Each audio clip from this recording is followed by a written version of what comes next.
Before you listen to this conversation with Adam Simecka, I wanted to draw your attention to a few things that he brings up.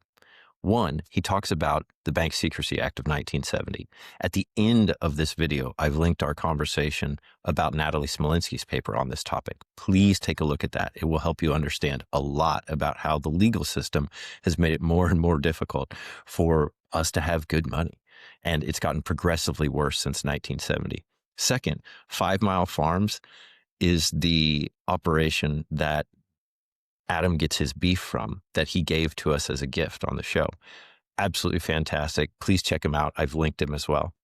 Third, Adam is the guy on the ground doing this. I'm in a text group with him and he's asking people, hey, please go through your credit card account, see who you've done business with that uses a Square merchant. And I'll personally go to them and I will say, hey, do you realize if you switch over to Bitcoin, you don't have to pay fees, you don't get chargebacks, you can still get paid in cash if you want. Everyone's better off. He realized early on that if we don't spend Bitcoin in an economy, it will never become money. It'll just end up being like that shiny yellow rock called gold. And we don't want that. We know where that goes. So thank you so much for joining this conversation and listening. It's been a year since we started this podcast. Jeff Booth, Natalie Smolinski, incredible guests that we've had on here, and we've got even more coming for you. So please subscribe if you haven't already and enjoy this conversation with Adam Simecka. We are honored to have with us today our first in-studio guest. As you can tell by the awkward arrangement, we've done our best with our ramshackle, hackneyed studio here in order to squeeze in Mr. Adam Simecka. Adam, your ex-profile, Christian father and developer, Manna.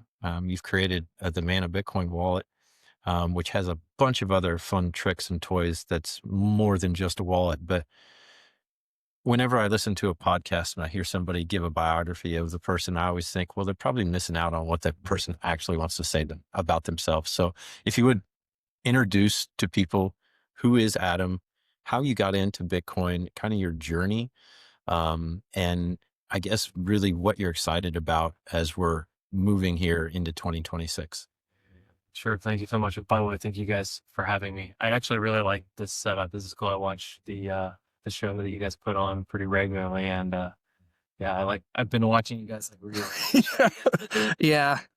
Yeah, you can see they got this is an apartment. You say studio kind of very generously, but this is a room in an apartment and we're doing our best. So thank you for that. It's great. I think the mood, the atmosphere is awesome. All right. We've got the red light. Oh, I had the red light going. So I think you mentioned this is your first in-person. It is. It is also my first in-person podcast interview. Then I don't even know, probably somewhere in the ballpark of 20 or 30 different podcast interviews over the course of my time in developing. But this is really cool to be doing it in person and get to guaranteed that we're all wearing pants, or that we made an ironclad agreement not to. Yeah, no, we had to have a strict pants policy after kind of it is nice because when you are in person, it's much more organic to respond to people and to be able to interrupt somebody and interject and whatnot. So I said something about sharing the room, sharing a space when we were doing the Nick Land one, and Grant about told me to get out. It's like, I don't like that. It's just jargon, right? I mean, let's share space. It's like psychological speak that's infiltrated, therapy speak that's kind of infiltrated into regular talk. So we got to be careful. Continue. We cut you off. That's all good. So back to the question. I would just, if I had to describe myself, the underlying principle of me is, and I've probably recently kind of come into this idea or being able to put a name to this because of Bitcoin. And that would be that I consider myself a freedom maximalist first. So I'm a Bitcoin maximalist as well. But I'm a Bitcoin maximalist because I'm a freedom maximalist. And that's a core tenet of my life. From as long as I can remember, I've always wanted to help people be more free. And early on in my early adulthood, I thought that meant, joining the military. I joined the Air Force and I served in the Air Force for 6 years as a firefighter. And that's how I knew best how to help people be more free. What 6 years was that? Was that some geopolitically fraught period? It wasn't necessarily. It was 2011 to 2017. So there were some small conflicts in there, and I ended up getting deployed in 2017 over in the Middle East, and that's actually when I found Bitcoin. So Yeah. that's part of my Bitcoin journey. Is I was actually deployed and saving some money and trying to figure out how I wanted to preserve it in the future and provide for my family. As I have a little bit extra time on my hands. And so I started investing into stocks. So I just got into the stock market, started doing as much research as I could. I didn't know anything in the beginning, but I was just doing lots and lots of research and seeing how people were investing and or trading. I hadn't figured all that out yet, but I was on that journey. And as I was doing all this searching on the internet and stuff, I was obviously, you know, giving up, some of my tracking data to some of these advertisers that were then able to target me, which was actually my, you know, Bitcoin salvation, so to speak, because what happened was I got a targeted ad from Investopedia. It was an Ethereum article. So I found Ethereum before I ever found Bitcoin. And the article itself described proof of work. And so I started reading this article, and as I'm going through this article, it's just completely blowing my mind.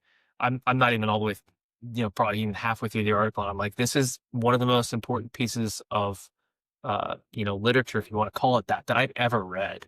It was game changing to me. And before I even finish the article, I'm halfway around the other side of the world, and I'm calling my brother on Skype. I don't even know what time it was in here. So it might have been like in the middle of the night, and I'm just like ringing him like, dude, pick up, pick up. And he answers, and I'm like, I just read something that I think is going to change the world. And it was, of course, the concept of proof of work. I didn't know anything about, anything else at this point. Again, I didn't even know about Bitcoin, which is crazy. I can't believe I hadn't heard of Bitcoin before this moment. But so this again was in 2017. And so that day I went home after my shift, and I started doing just as much research as I could in a short amount of time. And I'm like, dude, I had to buy some of this. And, so I sold all my stock, I bought Bitcoin, I bought Ethereum, and I bought Litecoin. And those were the three options available on Coinbase at the time, in that journey. And so once I had those, I just kept doing more and more research over time, and eventually got to the point where I became, more or less a Bitcoin maximalist. But again, this kind of goes back into the theme of, my passion, my goal is to ensure that people are free, that people remain free, that I remain free. And as a part of that, it's very important to me to make sure that I preserve other people's freedom too, because it's reciprocal. And without other people having freedom, then I am de facto less free myself. So what about proof of work? Like, is it the technology? There's lots of like abstract ways to think about what proof of work is, like the real world reaching into cyberspace. And there's more technical kind of summaries of, but what about proof of work for you was so groundbreaking? Well, obviously, like you mentioned, proof of work is so, expansive and different disciplines and fields of study that you could look at it through like different lens that you could see proof of work and its impact and meaning. But in this moment, it was simply taking energy and converting it into a verifiable cryptographic proof that represents value. So essentially taking information from the analog world and translating it and bridging it into the digital world. That was the part that blew my mind, because I realized that has never been done before. And I spent a lot of time growing up. I was a big gamer, right? I played lots of video games. And so a lot of my experiences through the lens of, virtual currencies and virtual economies in a digital space, and seeing all the problems that come from, game fiat, like in-game economies and the fiat systems that run these things, even though they're not real money, so to speak. I observed all of these things over time, and then I saw this new virtual money that could simply, avoid all the pitfalls of somebody, a developer being able to print money or control economy in a video game. And so, I saw this thing called proof of work. It explained, essentially, you're able to prove that the work had been done in the physical world, and then you could cryptographically prove on the digital side that work had, been done.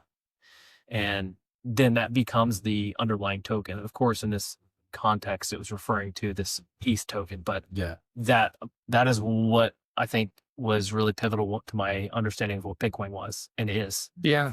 Which, by the way, of course, you guys probably know, but in case anybody else doesn't, Ethereum is no longer proof of work. It is a proof of stake coin. So that mind blowing or earth shattering moment that I had no longer applies to it anyway. So just wanted to make sure that was pointed out. So this is a fairly esoteric, I would say, podcast where we go into, a lot of hard to understand writings about Bitcoin or things that honestly, be honest, very few people read, because a lot of people are just there for the I'm a grow up aspect of it. But for those people that hopefully find this, that are a little less invested in that, they're coming from that world that you came from, where you were just trying to save some money. You're just trying to buy some stocks. You're doing some research. So what was influencing you then? Were you reading Warren Buffett's letters? Were you checking the Motley Fool? Like what kind of an investment thesis did you have at the time? And has that changed? And the reason I ask is because I used to be a investment advisor. And so when I started, I was with Edward Jones, and the name of the game was diversification, and diversification. Now I look at it as diversification is what you do when you don't know what to do, right? It's the thing that Cover the field. I'm going to sell the winners in order to pay for the losers. Yeah. And so kind of what was your investing thesis? And then how did that change when you came over and you saw what proof of work was? It's a bit of a self-deprecating answer because it's a little embarrassing, but I was just a complete degenerate. So I was, of course, I had heard all of the good advice, 60-40 portfolio, and all that stuff. I didn't listen to any of that. I was looking for like the quick fix, right? The stock that's gonna rip overnight and I can get in and get out. I did have some stocks that I bought out of more like an idealistic or like a from a moral perspective too, like just businesses that I wanted to support and become a vested, have a vested interest in some of these businesses. And so I did that too. But again, my intent and the purpose was to get more money, right? Because I was too naive to really understand how everything worked, and realize that the whole system's completely rigged against, the small guy. But that's where I was at that time. And it wasn't until I found Bitcoin, and in fact, many years later, that I realized, there's a different way of looking at things, specifically as it pertains to the economy as a whole. So a lot of people recognize this as kind of the dichotomy of Keynesian economics and Austrian economics. Now, obviously, there's a little more nuance to it than that, but more or less, you're probably going to idealistically fall into one of these two camps. And before Bitcoin, I wouldn't have had any idea that anything other than what I was taught and raised with, which was Keynesian economics, existed. Mm-hmm. So I never even heard the term Austrian economics. I didn't know any of the classical Austrian economists by name. I didn't understand. I will admit, my whole life, I went to business school too, by the way. So I was in all these classes and took all the finance classes and everything, all the economics classes. And I didn't know that what I was being taught was Keynesian economics. Yeah.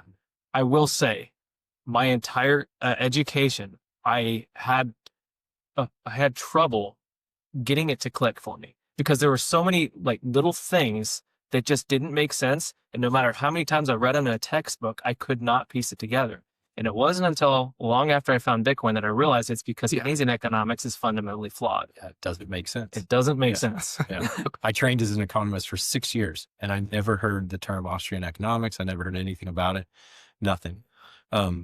You, in your article that we will get to talk a little about here, you referenced actually put in a nice big quote from The Creature from Jekyll Island. Mm-hmm. And I presume then that was your understanding of how like that really probably pulled back the wool, and seeing how Keynesian economics and modern monetary theory was flawed, which I think is fascinating because it was written way before Bitcoin was around, right? Exactly. And put this out, and we're able to see, step by step the process of not just how flawed it is, but how nefarious it was to begin with.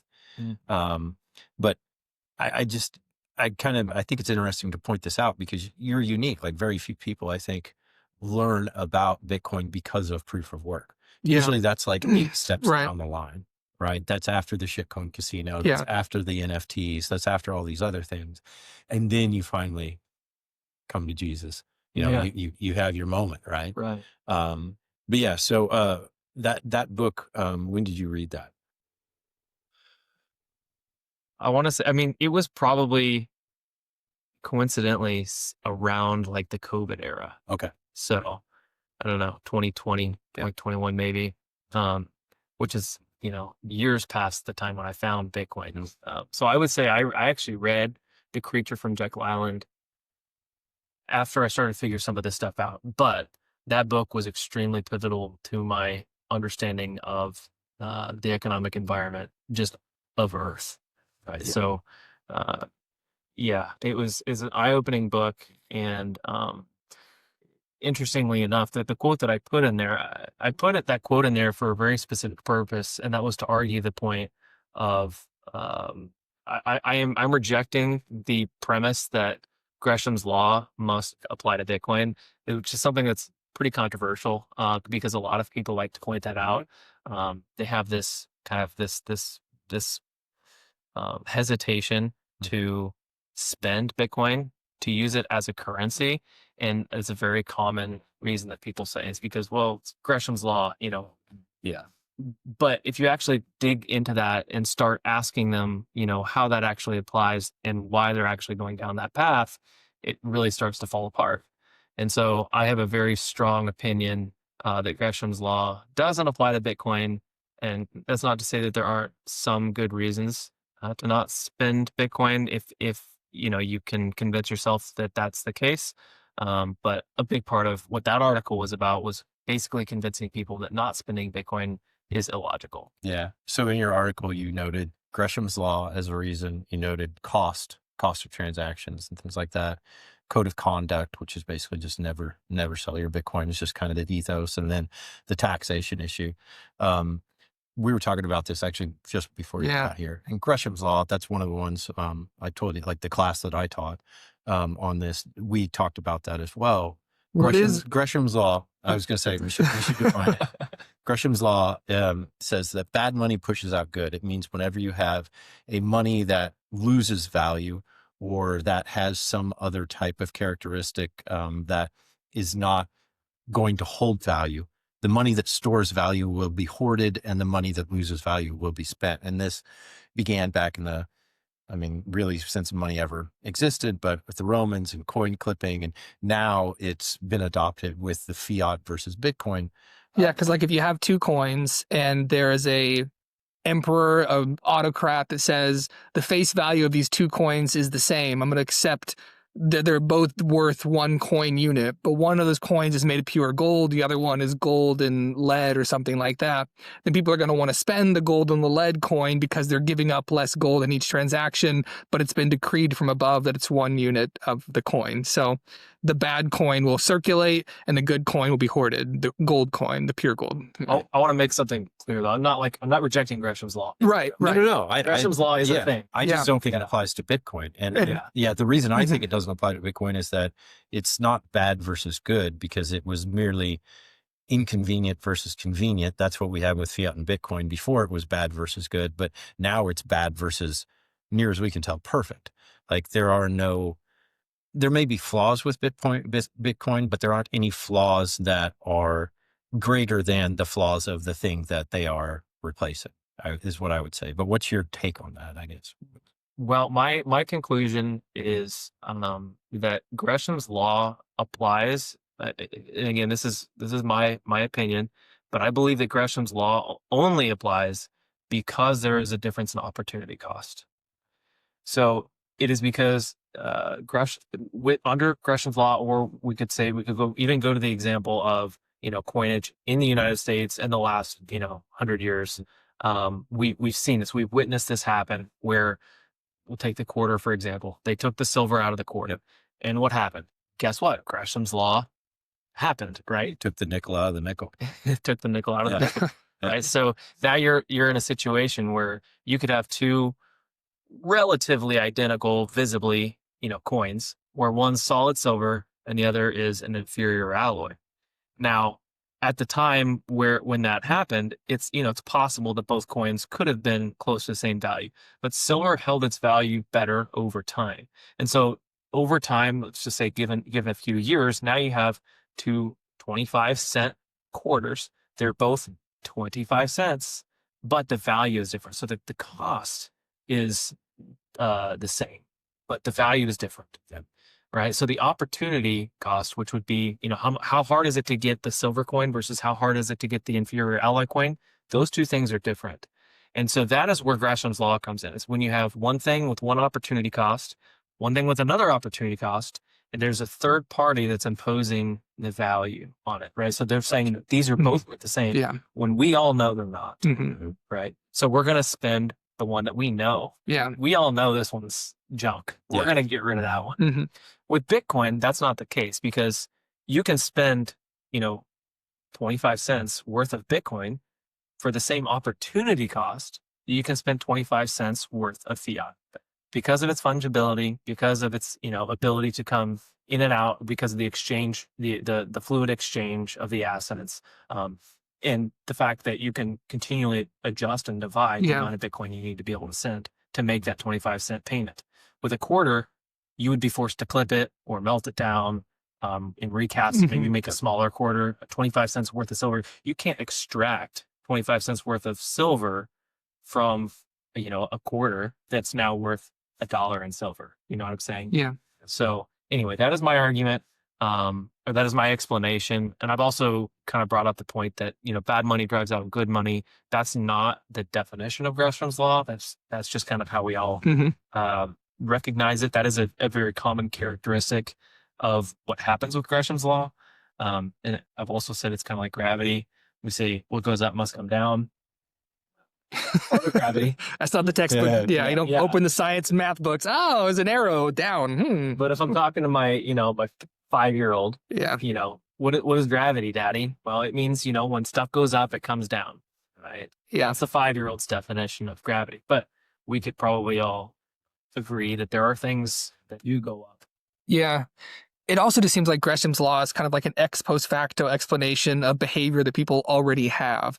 And so to say, I'm going to do something because of Gresham's law doesn't make sense. You're already doing the exchanges you're going to do because you perceive the values of the thing. And so you shouldn't say, oh, this other principle I just learned about, therefore I'm going to act that way. It's like, no, that principle is to explain a behavior that's already occurring. And we all know you can transact in Bitcoin in the way that you said, and it's fungible with fiat and it doesn't matter. So the reason why I have such a chip on my shoulder about this is because it's so easily identifiable. And when people bring up Gresham's law, I know it's because they haven't actually put any real understanding of their own into the subject. They heard somebody say it, and now they're applying it to their behavior. Yeah. And that's why I have a problem with this, because people aren't thinking for themselves when they say it. Nice. Yeah. You also had a really good line. This is, if I was a podcast host worth my salt, I'd read it. I forgot to take a note on it. Maybe you can repeat it off the cuff. It's like, you summarize it that the Gresham's law is when you have something in an inferior unit of the same kind or something like that. I wish I had that line. I don't have the article in front of me. It would be and it's kind of like how I was describing the two different quarters. Yeah, right? yeah. So, and you just very pithily describe it in the article. And this is an article from 2023. We'll link to it, but it's worth the read because you do a very good job of, if it's hard to get mental traction on this, hearing it orally, your article does a good job of laying it out too. Thank you. And I think so. The one thing that was missing, and you did a good job recounting that, but the one thing that was missing was that there's an imposed value. Yes. Too. So you have one thing that's inferior, one thing that is superior, but there is a third party imposing value on it. Yeah. So those elements combined is essentially what makes it. And that third party is always going to be the government that stipulates what the face value of the coinage is. Yeah, or whoever's in control of telling you what Mhm. the value is. It doesn't have to be a government, but Yes. It can could be be cattle. It can be a guy Yeah. selling cattle and saying that cow's the same Right. as that cow. Mhm. Yeah. Right. So yeah, and so I guess if I had to like wrap everything up, just to hopefully stave off all of the trolls out there that are like, oh, this guy doesn't Oh, I hope we realize. get some trolls. Yeah. I've been waiting for this. Gresham's law is absolutely, it's a real thing. It's an economic law, and I believe that just natural, human behavior generally always results in the same things we're seeing in Gresham's law. My argument is that that is something separate from what people are thinking they're talking about when they say they can't spend Bitcoin Mhm. for this reason. I'm okay with, if you have a logical reason for not wanting to spend Yeah. Bitcoin, we can talk about that. I can probably convince you otherwise. I've spent a long time doing that, but I think that there's really no once you actually work everything through and you talk everything out, if you're willing to actually go through that process of asking yourself the honest questions Yeah. of, is there a good reason for me not to spend Bitcoin? Or you could frame it, should I be spending fiat? Should I be spending Bitcoin? What is better for me? Right? You can start there. You don't even have to ask the question, what's better for Bitcoin? What's better for the central bankers? We don't need to even worry about that. You can just be completely selfish about it. Go down that path. What is better for you? What's going to preserve your value the most? What's going to end up with you having the most sats on the other end of the table, or even dollars? I Yeah. don't even care if you're like just in this for the fiat money or fiat currency. It's not real money. But if you're in this for the Mhm. fiat, like work down that path too. Like go through that series of logical steps Yeah. to ask yourself, do I end up with more fiat at the end because I'm spending Bitcoin? And again, the another caveat to this is people will say, never, this is the code of conduct part, right? Yeah. So Right. never spend your Bitcoin. Yeah. I think that that's actually a helpful thing to tell somebody that's new, Mhm. especially Yeah. somebody coming in from the ground level. They don't have much savings, they're just trying to do to go through the motions and do the basics of accumulating Bitcoin, right? I think that that's a perfectly fine framework to work from a new, somebody that's new to this. But what is really important is that you are contributing to society through some method to increase, the value and production of the economy, where you're being rewarded in such a way that is increasing your own purchasing power. And so to break that down or peel back even a little bit further, what you're doing is you're making money, right? And you're saving some, and you're saving it in an asset that doesn't get arbitrarily inflated away from it. Yeah. So what is the goal? The goal is to save more than you spend. The second goal is to save in an asset that preserves its purchasing power the best, right? And if we can all agree that Bitcoin is going up forever in terms of fiat, we can round everything else down to zero or one, whatever you want to Mhm. frame it, Yeah. right? Because the volatility is Yeah. Michael Saylor would love to talk about. Yeah. You can abstract all of that out, right? Bitcoin's a bumpy ride in the short term, but over the long term, if you can agree or admit or believe that Bitcoin is going to beat the dollar over the long enough time Mhm. frame, then my argument would be that all of your money should be Bitcoin. So your positive case, though, for using Bitcoin as a medium of exchange, self-interested in a good way, where it's about accumulating value, keeping value, is that in your heart of hearts the reason that you spend Bitcoin on a day-to-day for day-to-day purchases, or is there some ideological reason behind that? Like you say, you're a For me freedom personally? for you personally, yeah, you're a freedom maximalist. You're That's a- looking, Great question, by the way, because I think it maybe is a surprising answer. That is not why I have so much passion in doing what I do. The reason why I am so passionate about spending Bitcoin in the circular economy isn't necessarily, well, I guess in a roundabout way, Mhm. going all the way around the circle. Yeah. Yes, it's about me, right? Because I want to raise my kids in a society that isn't controlled, where their every moment of their lives isn't controlled by a central banker, which I believe we have that right now, or at least historically speaking. I think we're transitioning away from that, but historically speaking, central bankers have been at the root of controlling all aspects of our society. And it comes down to us in a very real way of losing our purchasing power, usually subconsciously. Most people aren't really aware of what's happening, but it manifests in so many bad behaviors that people, I guess, have, right? Mm-hmm. So we call this high time preference behavior, where you're just making decisions because you don't have an asset. Like if you don't make this decision now, you're going to be penalized. Yeah. And that's you're prioritizing that high time preference. And so, yes, it is selfish in such a way that I don't want that future. That's me. I could care less about anything else. That's the world I want to live in, right? So we could start from that fundamental principle. With that said, I think in order to get to that point, in order to achieve that goal, it's important for everybody else to realize that same thing. And so right now, my goal is, and the low-hanging fruit, in my opinion, is to help show people that this is the logical path forward for them as well. Because if we can all agree on that, then, my wish comes true. And hopefully at that point, I've convinced you that's your wish too. And, we can all move further and further away from central bank control. I mean, this is all Keynesian and modern monetary theory and the current environment that's dying. These are all political obstacles to Bitcoin. And all politics is local. And I truly, as you get older, you see that more and more, that truly all politics is local. And so if you want to change something at a grand level, first start with yourself, and then you start with the circular economy around you in a way that, if you show 100 people, they're going to show 100 people, they're going to show 100 people, et cetera, et cetera. So I really applaud that. I think that's truly that boots on the ground, that bottoms up, that guerrilla type approach to building something. But does someone then first have to have that ideology, though? Does that have to precede any sort of thing? You come at this first as a freedom maximalist. I mean, it shouldn't be this way, but it is the case that most Bitcoiners come at Bitcoin from kind of libertarian angle, maybe first as degens, maybe first as something like that. But then those that kind of center around it maybe end up in the sort of libertarian camp. I don't think that is necessarily the case, but I guess I want to hear, is there an underlying ideological perspective that made you into a freedom maximalist that's more general or something like that, that undergirds your being a Bitcoin proponent?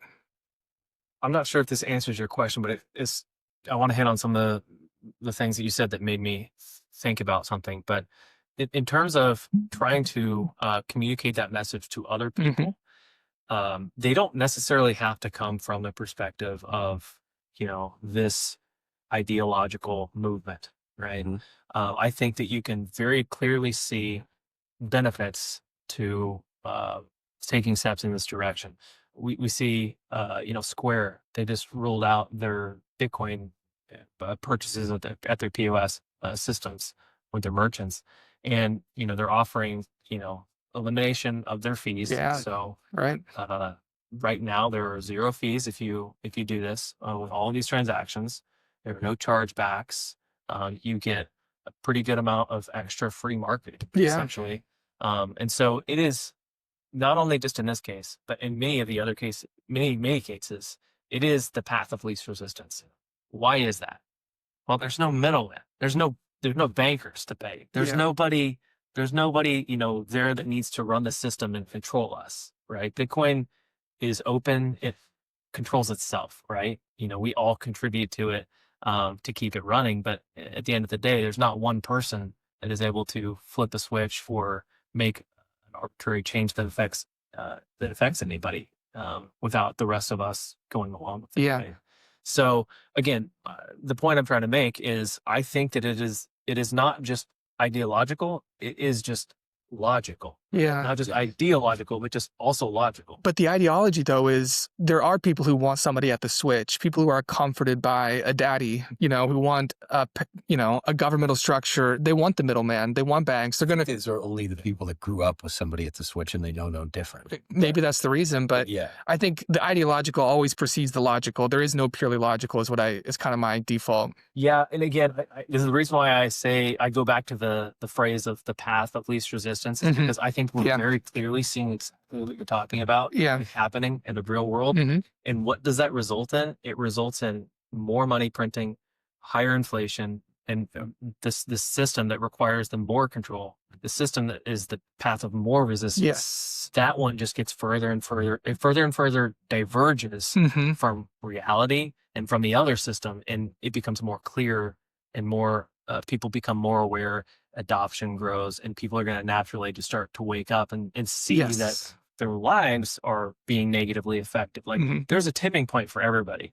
For the three of us here, we've probably reached that tipping point, right? We figured it out. Whatever that point was, maybe we were more sensitive to it, or maybe there was something going on in our lives at the time where we realized that, we need to do something to change. Yeah. And we found Bitcoin. I think after speaking with, lots and lots of people, even very recently with, I've been, trying to go to find Square merchants just to help onboard them and offer my help. It's pretty incredible to see how many people I run into that identify the problems that they're having, and they have real reactions to this. I've a lot of times I'll start off by saying, you can, you pay 3% your fees. Are like, yeah, that sucks. Like, yeah, that sucks, doesn't it? And like, what about chargebacks? Do you pay, do you lose a lot of money on chargebacks? And people will just like roll their eyes and like, man, we lose so much money on chargebacks. And I'm like, you can flip a switch to fix those, right? And I'm like, okay. And I start talking about Bitcoin, and that's like, a lot of times they're just like, maybe another time, come back another time, we'll talk about it. Yeah. It's like, they can identify the problems, but they haven't experienced the pain enough to actually make this change, even though it takes them, I think it probably realistically takes 2 to 3 minutes to go into your settings and set it up the way you want to set it up and enable Bitcoin payments with no other changes. Yeah. Because these people, at least the way Square has it set up, you can still receive the payment as fiat cash, US dollars. Yeah. So if you want to just take the cash and you get the benefit of the no transaction fees, you get the benefit of the no chargebacks, you can still get those things. Yeah. And it's almost no work. But it's the process of stepping out of the comfort zone that I think people have trouble with. And that kind of, I think, hits on your point. Yeah, it does. And we were talking about that beforehand too. Your article 2023, it could definitely be updated with this merchants now being able to take the middleman out and that having a very real impact on their bottom line. But it's also, we were talking about this before we flipped the switch on record. Your talk at the Kansas City Bitcoin Summit, that's what it was. Yeah. You began in a very interesting way, I thought, where you led into Bitcoin by beginning with the very recent past and kind of a macro perspective of COVID, some of the things that happened. And so that's what I think is really going to flip the bigger switch in people's mind. When you say like waking up, it's going to be not just the bottom line, but pulling people out of authoritarian structures they're very comfortable with and using as leverage things like, well, what happened during COVID? What happened with the Canadian truckers and things like that? And so your talk was just very effective. There's different ways to come at this. One is the bottom line, but one is I think you can dislodge people from that default framework they have of embracing the state. And you just did a good job at that. Yeah, thank you. So I think the COVID era, looking at it retrospectively, was kind of like, I see it as like the soft launch of authoritarianism. It woke a lot of people up, and I think you're right. Events like this are going to be waking people up. I think a lot of Bitcoiners were made during that time frame. In fact, that's when before COVID, I would have considered myself a Bitcoiner. I would have probably even said I was a Bitcoin maximalist. But after that time period, I look back and, in hindsight, I realized there was still a lot I didn't understand. And it wasn't until it got really, really real for me, because I was, like I said, I was a Bitcoiner during that time frame. And so I kind of already had a lot of this mindset of, this personal self-sovereignty that I felt like I was entitled to, as a human, as an agent of this planet, and as just like, a free spirit of God. And part of that is, making sure that I can do the things that I feel like I need or want to do in a free country. And so I can't say that this was always the case, but at some point I was just like, I'm not doing this anymore. I'm not playing this game, right? I'm not going to give up any more of my freedoms. And this was, kind of a pretty serious moment for me.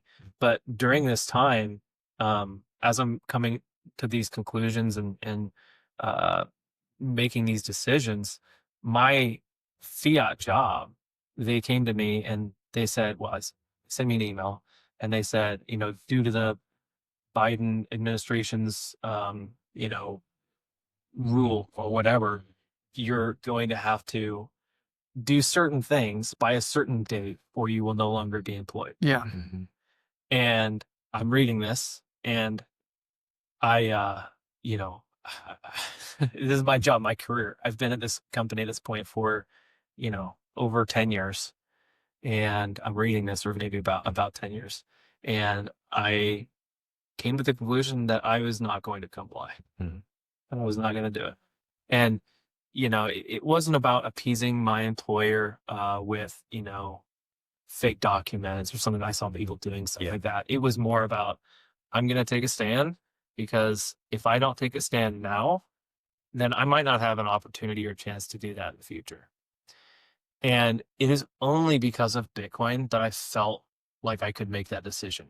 If I didn't have Bitcoin in that, not just the financial cushion, but also from the fact, like, I knew that, like, I was seeing people get their bank accounts canceled, right? Yeah. Banks were like freezing people's funds during the COVID era because they were doing things that they didn't want them to do, right? It was complete draconian authoritarianism. And not even doing things, saying things. Saying things, yes. Saying things, being things. Yeah, exactly. Yeah. That's a good point. Being. Yeah. Yeah. And so, again, so you had obviously I had the component of like, well, they can't freeze my bank account, so I can still spend money, but also the component of like the infrastructure, right? I at this point knew like I could go buy gift cards with Bitcoin, right? If I wanted to, or I could go find somebody selling something for Bitcoin. And if I didn't have that Bitcoin backstop, I don't know what I would have done. Yeah. Because I would have been in a very desperate situation. And so, I took a bit of a tangent there, but to get back onto the topic of the presentation at the summit, that was kind of, where I came from, right? That was my, I guess the history that I had that led me to this path of trying to hopefully help people see things from the way that I see them now. Yeah. Because people helped me along the way when I was going through this. And I think that, like I said earlier, COVID was kind of like the soft launch of authoritarianism. I think there's more coming. Mm-hmm. And I think they're going to be in the form of CBDCs. We talked about this. So my thesis around the presentation was this progression of authoritarianism transitioning into CBDCs, and how Bitcoin specifically, used as a medium of exchange currency while preserving self-custody, is the only way to stave off that pervasion of these centralized control technologies that give the government and authorities ultimate unilateral control over our very being. Yeah. So biographically, at this point, you renounce your job, you quit your employment. I mean, are you just totally just like nothing going on? Are you just like, I'm just gonna, what happens? Well, I shouldn't have left you on such a cliffhanger. Let me get back to that. So, it gets, I don't know, this is probably like maybe June-ish when they sent me the email. Mm-hmm. And they said by October 19th or something. I don't remember the specific date. That's just a rough time frame guess. But by October 19th, you gotta, do all these things and comply, or we're gonna let you go. And so I'm just like, thinking and praying and talking with my wife and figuring out how we're going to do things. And anyway, it gets down to 2 weeks, and then they pulled it. They pulled it. So I still have my job. Nice. Okay. Yeah. Nice. So yeah, it's yeah. You stared down the barrel though. Yeah. Yeah. Yeah. Apparently I wasn't the only one that stood up. Yeah. But the funny thing is none of us were like talking about this. We were all scared to death to like talk about it. Yeah. Yeah. And so we were all just like independently, like, we're just not doing it. Yeah. And yeah, it was pretty awesome to see that happen, because we have like, so I've got like, I work at like a corporate with a large corporate conglomerate, but then we have our own independent, not really independent, but our own local office. And at some point the monster wasn't able to control the subordinates. Yeah. So they had to detonate, which is Nice. cool. Yeah. I think that leads into something that I find to be an interesting inflection point that we're at right now, which is the fourth thing that you mentioned in your article is taxes. And you list out, here's 3 things you can do. You can choose to not pay them. You don't recommend. You can never spend your Bitcoin. Maybe that's the thing that you can do. Or you can just pay them, right? So it is just kind of like this, that, or the other. Also the idea of the currency swap, which you kind of talk about. Swap. Yeah. There's that, but it's kind of a technical thing. Yeah. So.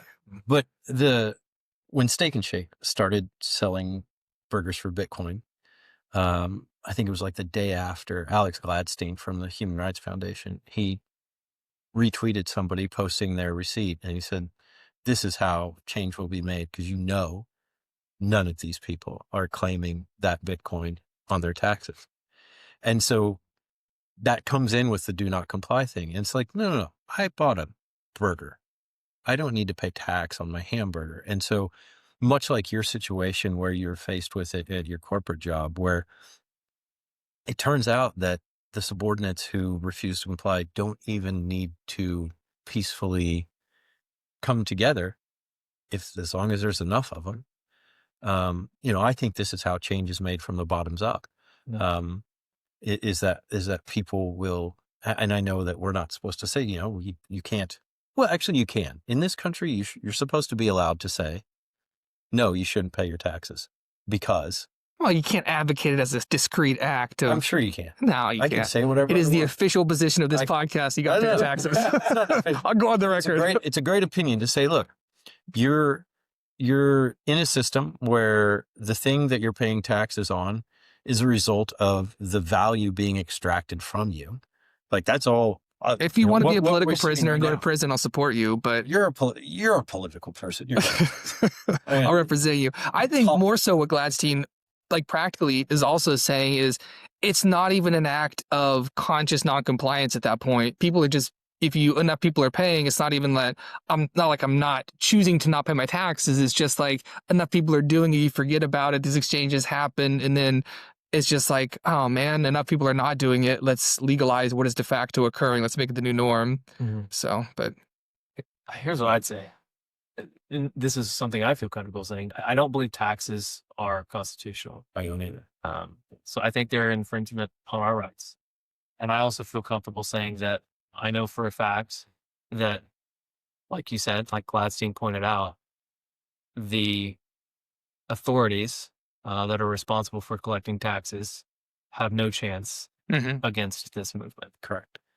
I think that that's going to lead to an inevitable conclusion that the administration, I guarantee you, they're all sitting around a table having the same conversation. yeah, They know they can't do anything about it. Taken down by double burgers and tallow fries. I love that. Like, I mean, who'd have thought? Like, that's the bomb that gets dropped, right? That takes it down. But Steak and Shake, ending the IRS. I love it. and like, people forget we didn't have income tax in this country for a very, very long time. And when we did, this is one of the fun facts, like the game Monopoly was created partly with funding in order to get people used to the idea that you pay income tax. Like this is what you do now. And they're like, wait a second. And I can only imagine what people in the 30s thought when this came out, because income tax only started in the teens or something like that. 13. 13. It was the same Same year. year. Same Well, year? I think, yeah, it is. Yeah. Yeah. Yeah. But 13.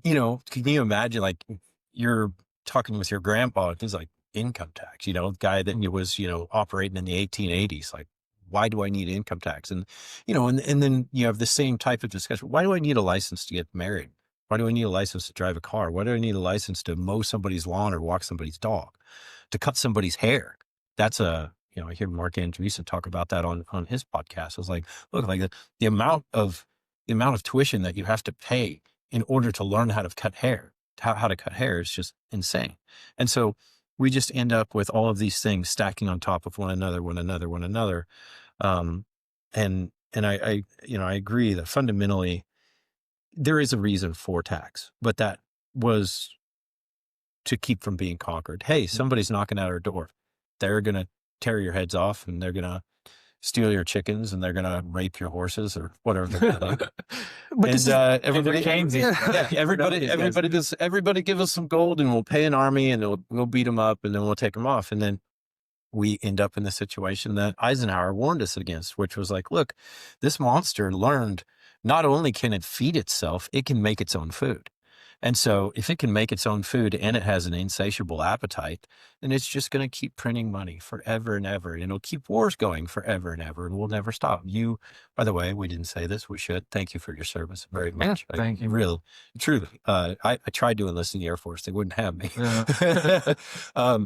But you pay your taxes, son? I don't believe in taxes. Get out. I've had too many broken ankles and legs. That happens, yeah.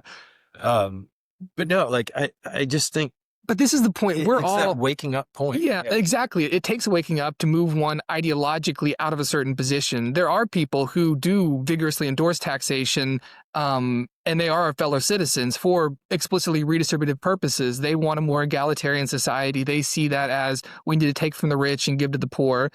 We live in not a capitalist society, but a sort of kind of quasi-socialist society.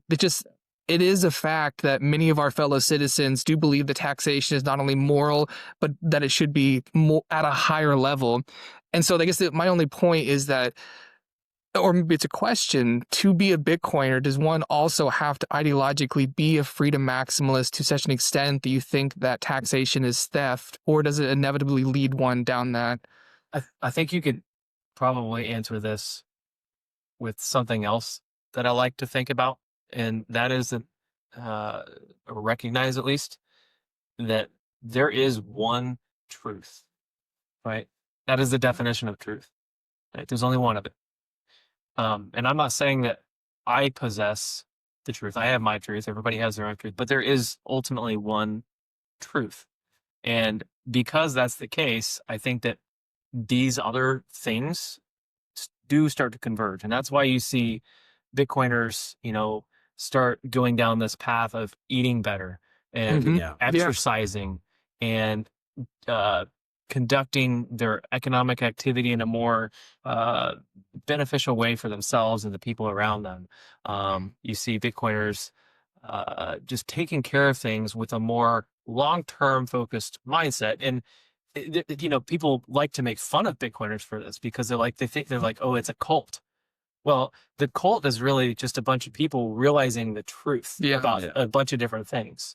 Bitcoin's a part of that. Mm-hmm. And so I think that it's really just a convergence of a lot of different disciplines, fields, and areas that we spend time and effort and energy in our lives converging to this centralized truth. Whatever that truth may be, I believe Bitcoin's a part of that because it is it is truth in a sense. It's truth money. Yeah. Right? You can't fake it like you can with fiat money. Fiat money is fake. It's fake. Yeah. It's not real, right? It's completely it's just an illusion. Right? It's not money. It's what the government has literally spoken into existence. The word fiat, that's basically what that order means. Yeah. Command. Yeah. Because I said so, basically. Yeah. Right. And but Bitcoin is the opposite of that. It's organic. It became money because it just happened to possess all the qualities of a good money. Yeah. What a historical moment to live at a time when something is becoming money because the thing that measures value is changing and it's going to have sociological ramifications that are going to, you talked about being a degen, my self-deprecatory approach or initiation to Bitcoin began as a degen. We talked about that's kind of general.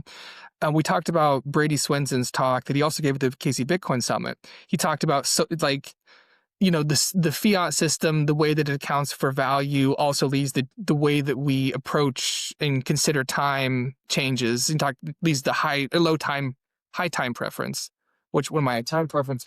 High bad. Yes. Socialized impatience is like what. golf. Yeah. Socialized impatience is the really good phrase that Swenson uses. It's not. Being a degen is not like an individual failing. It's a socialized failing. We all learn about this is how you have to act to survive in a society that's becoming a lottery. Is so big right now. Yes, Everybody exactly. wants to strike it rich. Yeah. And so it's just we're going to socialize ourselves into a new way of being as we interact with Bitcoin as it gains prevalence. And it's a very interesting time to be alive and see how that's going to play out. The Bitcoin cult thing is interesting because it's making me think of something. We just got done talking about Nick Land's book, Xenosystems. And in it, he explains the cathedral. Are you familiar with Nick Land? No. Okay. No. So he explains the cathedral, which is Curtis Yarvin's idea for the conglomeration of all the things that make up the illusion that we live under, the government, public relations, NGOs, all of these things that come together, media, academia, all the things that form public opinion, all the things that come together, and they say Bitcoin focus there. Yes and no. Like Nick Land is one of the probably the deepest thinkers about Bitcoin, but he's also, according to Grant, I'll point to Grant because he knows philosophy far better than me. Nick Land is one of, or at least in contention for being one of the greatest living philosophers. I say that one of the greatest living public philosophers. He's outside of academia and doing philosophy on a level where it's getting a lot of traction among the public, which is a different type of philosophy. But anyways, he talks about the cathedral, and we bring up like Bitcoin as a cult. And when when you can step back and you can view it as a cathedral, and you can say, this is the great religion that's telling you what you need to believe in. And should you step out of bounds, then no, we shall smite you. Then it's very easy to look at Bitcoin as a cult, because a cult is just a religion that you don't agree with. Yeah. Right. And so it's the state religion saying, here's a heresy. Exactly. Yeah. It's very heretical exactly. And so, that really strikes true to me. And to bang off of true that you're talking about, the greatest truth is the one that explains all else. It's the truth from which all the other truths spring. And so I think it's no wonder that when you find the truth of Bitcoin, that all of a sudden the glass shatters. And now you're looking at, oh, well, I have something to live for. I should take care of my body.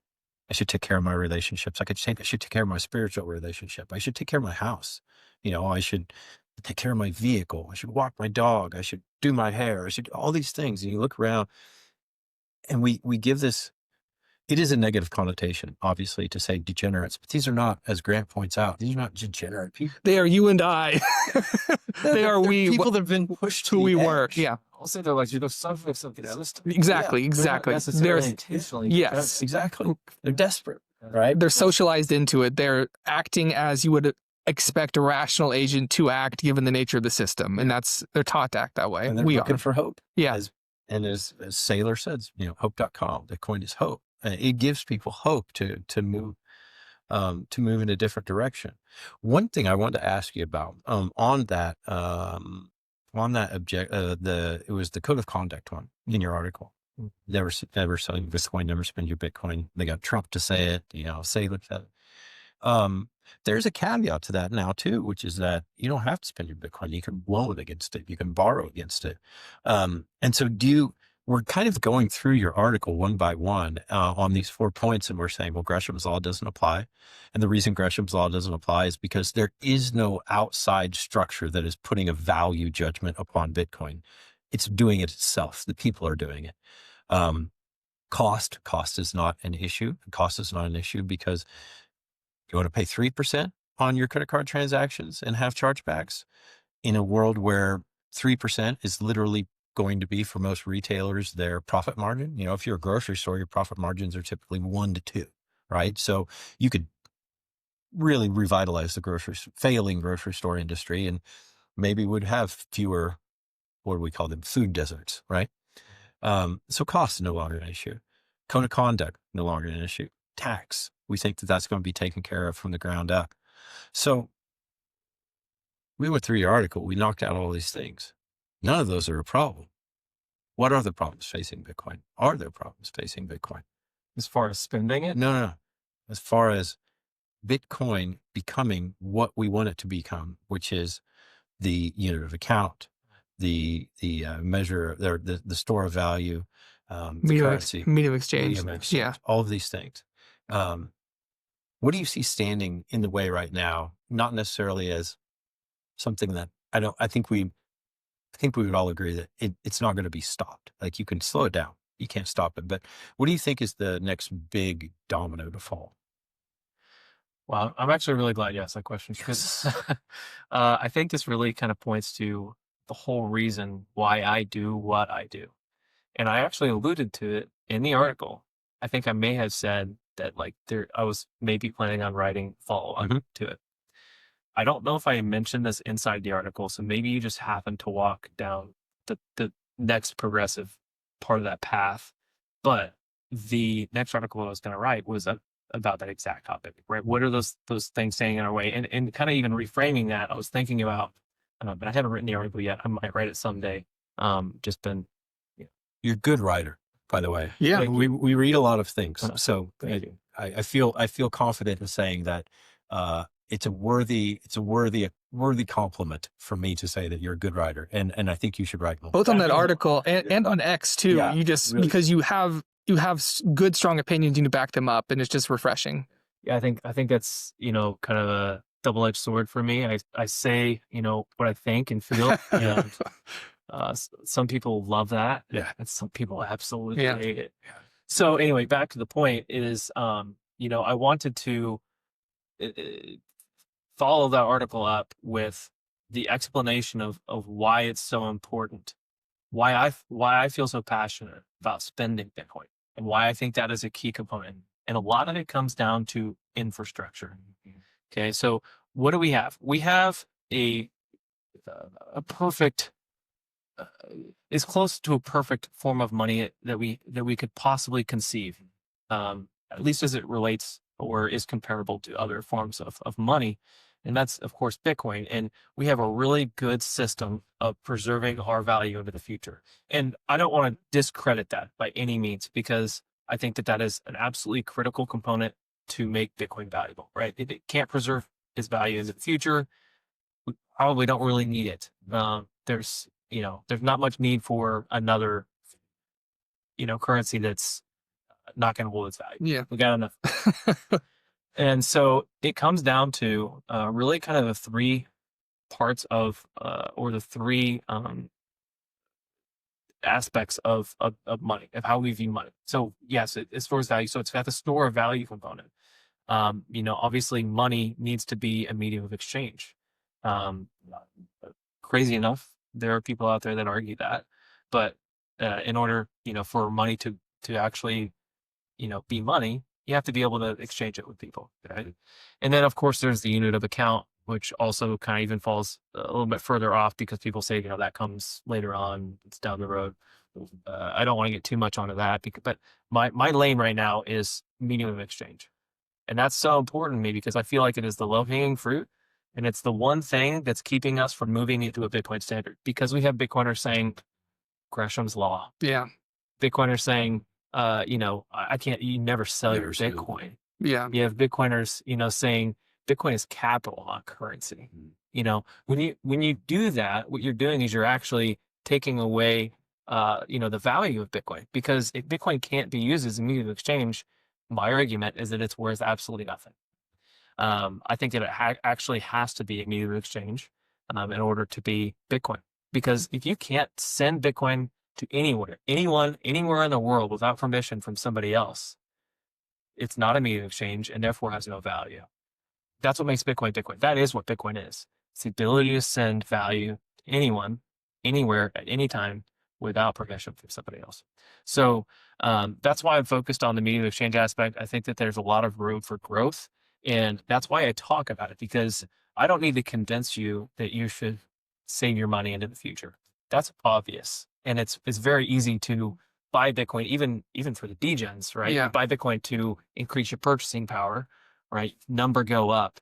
That marketing's taken care of. We don't need more marketing on number go up. I mean, it would hurt, but that's not, there's not a lot of room for improvement on it. Again, I think the room for improvement is on the medium exchange side, because I think there's a lot of steps we can take to help show people that using Bitcoin as a medium exchange is a good idea. It's beneficial.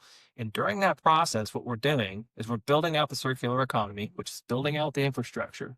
So some practical ways to look at that are, I frame this question. It's like, for people who don't want to spend their Bitcoin, right? Think about it this way. You're on the other side of that transaction. You do whatever you do. You're a barber. You are a janitor. You're a, railroad worker. You're a doctor. You sell trinkets on Etsy. Do you want to accept US dollars? Or let me ask you this way. Would you accept absolutely KYC free Bitcoin from a Bitcoiner for your product or service? I don't think that there are any Bitcoiners out there that would say no. I mean, maybe there are, but probably few and far between. So frame it that way. Then put yourself on the other side, right? You need to enable that person to be able to have that opportunity, right? And that's the part that's like the ideological component that's not like intrinsically baked into all of us. That is how we build out the infrastructure. That is how we allow somebody to say, I accept Bitcoin, and put a Bitcoin sign out, next to their kiosk, right? And then more Bitcoiners are going to come.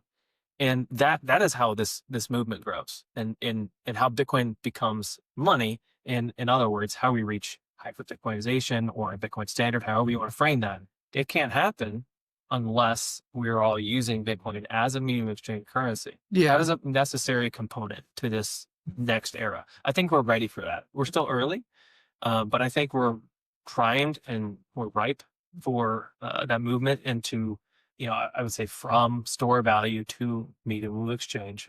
I do agree that the unit of account component comes later. I'm not a huge advocate for using Bitcoin as a unit of account if you really want to. I think there's nothing wrong with it. But from like a marketing perspective, it's very difficult. And, obviously I have software and stuff, and I reach people, and I can tell you like that adds a lot of friction. So I'm perfectly fine with saying, hey, pay me $5 in Bitcoin. I think that's great.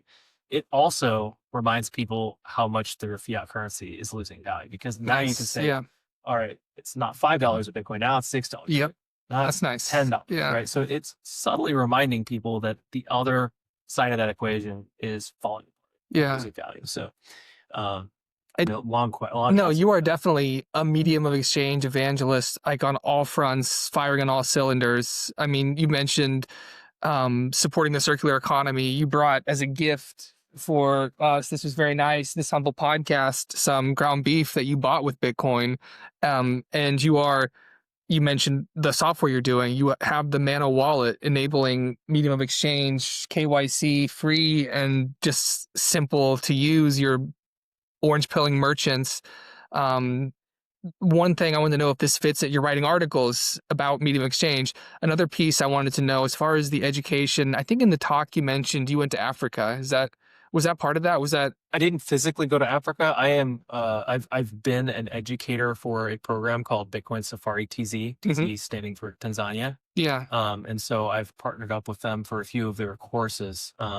And hopefully we'll do more in the future too. But we've had a total of 3 cohorts, and I've been able to be a part of 2 of them.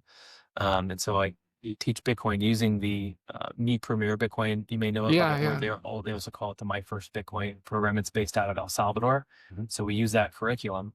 And what is that curriculum kind of oriented to get people using it like as a medium of exchange, or what's that? I gotta be honest, it is all inclusive. Yeah. It is great. So if you haven't dove into that, even just no matter what level you are, I will say like it's taught me a lot, and I would consider myself pretty far down the line as far as my understanding of Bitcoin. But it was even challenging. It was a challenge for me as part of this education program to teach this to other people. Cool. So it challenged me to learn more. It's very well thought out and very well done. But it covers everything. I mean, the intent is to go into this course not knowing anything about Bitcoin or really being anywhere on the spectrum, of bringing you up to kind of almost an expert level, right? So somebody that's been in this space for a very long time and understands the intricacies of the economics of Bitcoin, the technical aspects of Bitcoin.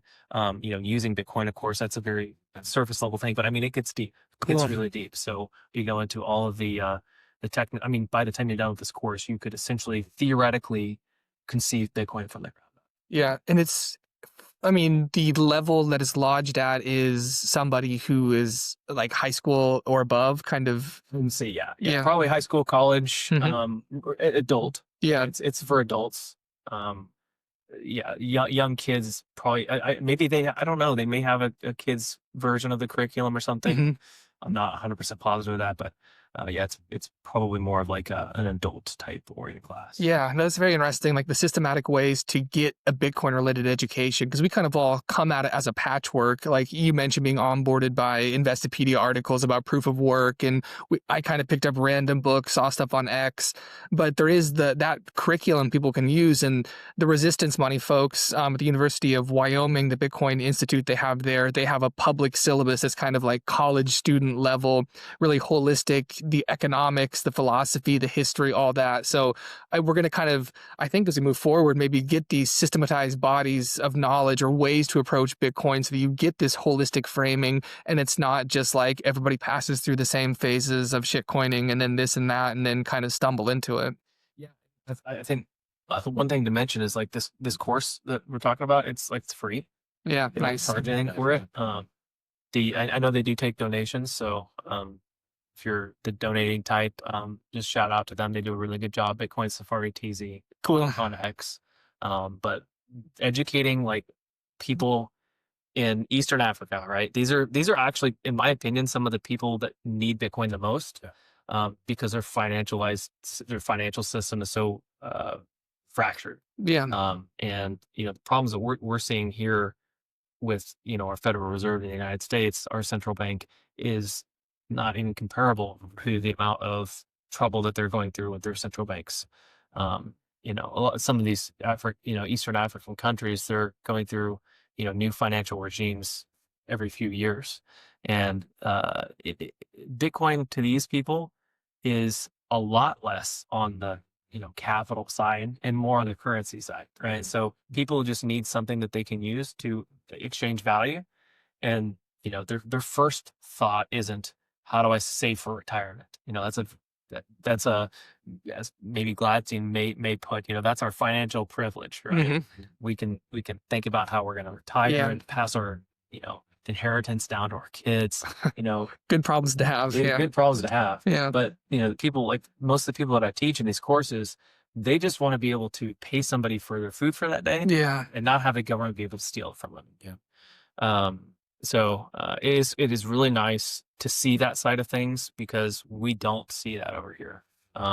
We were joking earlier about how I had been approaching people to adopt Bitcoin, like Cash App merchant or Square merchants, and they acknowledge these problems and they kind of laugh them off, right? These people in these other countries that are much less financially fortunate than us, this is very serious to them, and they're very passionate about this. So if you haven't experienced, looking at money and Bitcoin through the lens of, one of these other places on Earth, doesn't have to be East Africa, it could be, anywhere. I would really encourage people to maybe just read Alex Gladstein's book. That's probably a good place to start, and following him. But it really does change you. Yeah. In Africa, one of the books that we read early on, there was an article in that paper, national security and something Bitcoin something. I don't know what it is. Digital money in I can't remember, but anyways, a guy lays it out. Former diplomat who had spent most of his career in Africa. It's a nice collection. Yeah, we got the Bitcoin bookshelf coming up here. This Annie, who you met, she makes Bitcoin related art and other art too. You got this V, it's classy. So yeah. What's that stuff? Does she have a website? She does. She's an Etsy person. Yeah. If you want some Bitcoin stuff, she's thinking about some new ways to do it. Maybe a matte black behind it. Kind of, But yeah, it's pretty cool. But anyway, he noted, like, can't remember the guy's name right now. It's failing me. But anyways, he noted that Africa, in his belief, that's the battlement. It's the youngest continent by far. So they have the most upward mobility in terms of being able to grow their workforce into something useful. Whether or not AI takes care of that is another thing, but also hugely rich nation in terms of natural resources and stuff. But there is a battle going on right now between the U.S. and China. China trying to export turnkey autocracy to Africa, Right. in order to eventually get military bases on the west side of Africa. And as he put it in his paper, you're fighting someone who's exporting a nearly perfect system of turnkey autocracy. You don't fight that with a lesser version of autocracy. You have to fight that with maximal freedom. And so you have to fight that with Bitcoin, because that right now is the thing that's standing in between us and China. Another interesting part about his paper too, like as far as Bitcoin in Africa, was the ethos of Africa being community village oriented and how that informs the growth of the Bitcoin protocol over there. He talks about Fediment as a kind of community oriented around a community bank model on the second layer for using, creating like a mint a currency within the Fediment or something like that. And I don't know perfectly how it operates, but it's just interesting how regionally people's like the different ways that they have organizing their society will be differentiated ways that they interact with Bitcoin on second layer protocols, how they're comfortable using and transacting, using the value. So Yeah, I'm probably gonna get skinned alive for saying this because you guys might see, but I think the like Fediments and just federated systems and eCash and that sort of thing, it reminds me of a lot of wildcat banking Mhm. in the U.S. And I think that's going to be that's going to be a huge part of our future. I do think that we're really early in that, but I have so many like high aspirations for what the possibilities are for that to Mhm. become. And again, maybe not the best use case for everything, but for very specific cases, right now it's already solving a lot of problems. I saw on a video. This was probably maybe almost a year and a half to probably about a year and a half old, of somebody in some country in Africa. Forget exactly which country it was, but you could tell that it was a very uh, not they were not up to the standards of local McDonald's here in the United States, right? We're talking like dirt floor, no walls, right? This is just such a hut and a very destitute area, and it's a kid, and he's buying little donuts for like, I think it was like 5 sats each, 5 satoshis per donut, and they were using eCash to do it. And that's a case where eCash is needed. It's necessary because otherwise you're relying on a centralized custodial Lightning wallet, right? I mean, even Manna isn't suited to make 5 sat transactions right now very easily. It's great for buying a coffee and for doing a lot of things that we use money for here and this country, wherever this Yeah. was. If you're buying, a donut that's essentially, worth less than a penny, right? That's, a very good use case for eCash. Yeah. Or it's, I would say, Yeah, no, necessary. definitely. That's awesome. I think one of the things we talked about earlier was the way that to onboard people, the thing that's drawing them right now to using like flipping the switch on Square so that they can receive Bitcoin payments is just that, oh, it's cheaper, right? It's 3%. They don't take anything away. You don't get the chargebacks. But, I think in sales, I've worked in sales for most of my life. Selling on cheaper is never a good option, right? Because the other guy always comes cheaper, and you can foresee a scenario where there's a CBDC and they're like, oh, well, CBDC's here. It's 0% transactions, so that's not the way. But I think the thing that's in the Manna wallet that I have shown other people as like, this is the thing that really sets it apart to me, And this goes along with an interview that we did early on with Ivan Makadonsky, who's the chief of staff of Breeze, which is a lightning company, right? Yeah. And he had written a series of articles justifying his belief why split payments is the ultimate killer feature of Bitcoin. And I had thought about this. Your Manna wallet allows me to, and I'm going to use it, by the way, tomorrow at our Christmas party. It's also the official wallet of the podcast. It is now. So It is now. That was easy. yeah, I was like that. We'll hold you up on the way out. But it allows me to very easily create a point of sale system, put my items in there, and not just put my items in there, but I can put your items, his items, her items, and they can each go to the individual addresses. And this, to me, Ivan's the one that really got me thinking about this, but this is where we all become owners. This is where we all become, instead of the restaurant that is owned by the guy who wanted to start a restaurant and they start out as the cook, and then they had to hire an accountant, and they had to hire somebody to wait, and they had to hire somebody to do dishes, and they had to hire security, et cetera, the plumber, everything else. Now you've got the guy who wants to be a chef, and they can be back there in the kitchen, and when the bill comes, they pay their bill, and this amount goes to the chef, and this amount goes to the waitress, and this amount goes to the person that bakes the pie, and this amount goes to the guy that owns the building, and this amount goes to the accountant that does it. And so it allows us to seamlessly split all of this in, I hate this word now because it's been so abused, but in an equitable way. Yeah. Right. Where we're all getting paid for what we contributed. You've convinced me, by the way, through the course of the conversation, that the means of exchange is the manner in which Bitcoin becomes everything that we want it to be, that it has to be that way. We cannot get to a unit of account.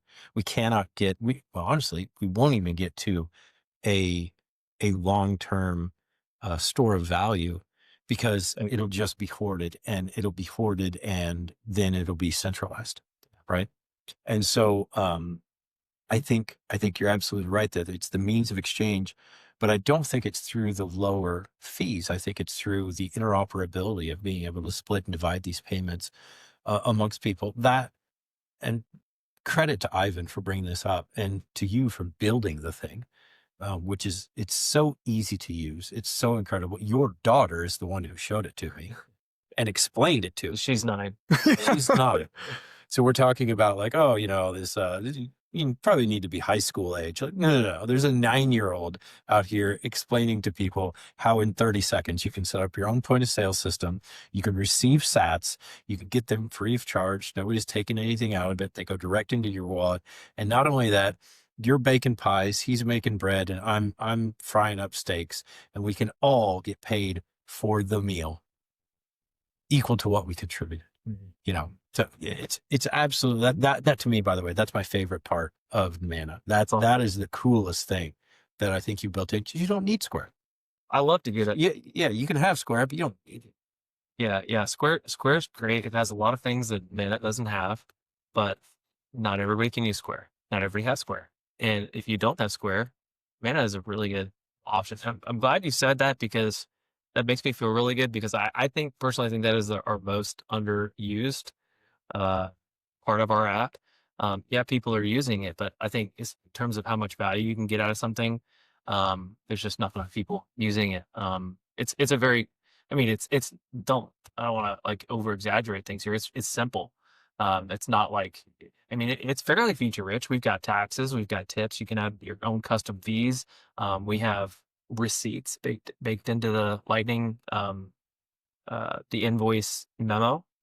You can put your pictures in there.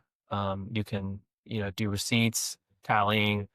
So it is capable, but it is very simple, right? So if you're, a large franchise business right now, I think we're going to get to that point at some point.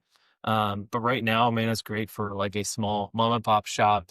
That's like the sweet spot right now, like a farmer's market type thing, or you've got like a little kiosk or stand or something where you sell stuff, or you're a barber, or you're, we have Or a musician. Yeah, artists. Musician. Yeah, Exactly. I mean, that's Mhm. that's the Chiropractor. We have, I know chiropractor, doctor, offering services that way. Some of our customers are also, I say customers, we don't have customers, just people that use our users software. of your tool, right? Yeah. Yeah, you don't make a hammer and then say this is a customer of my hammer.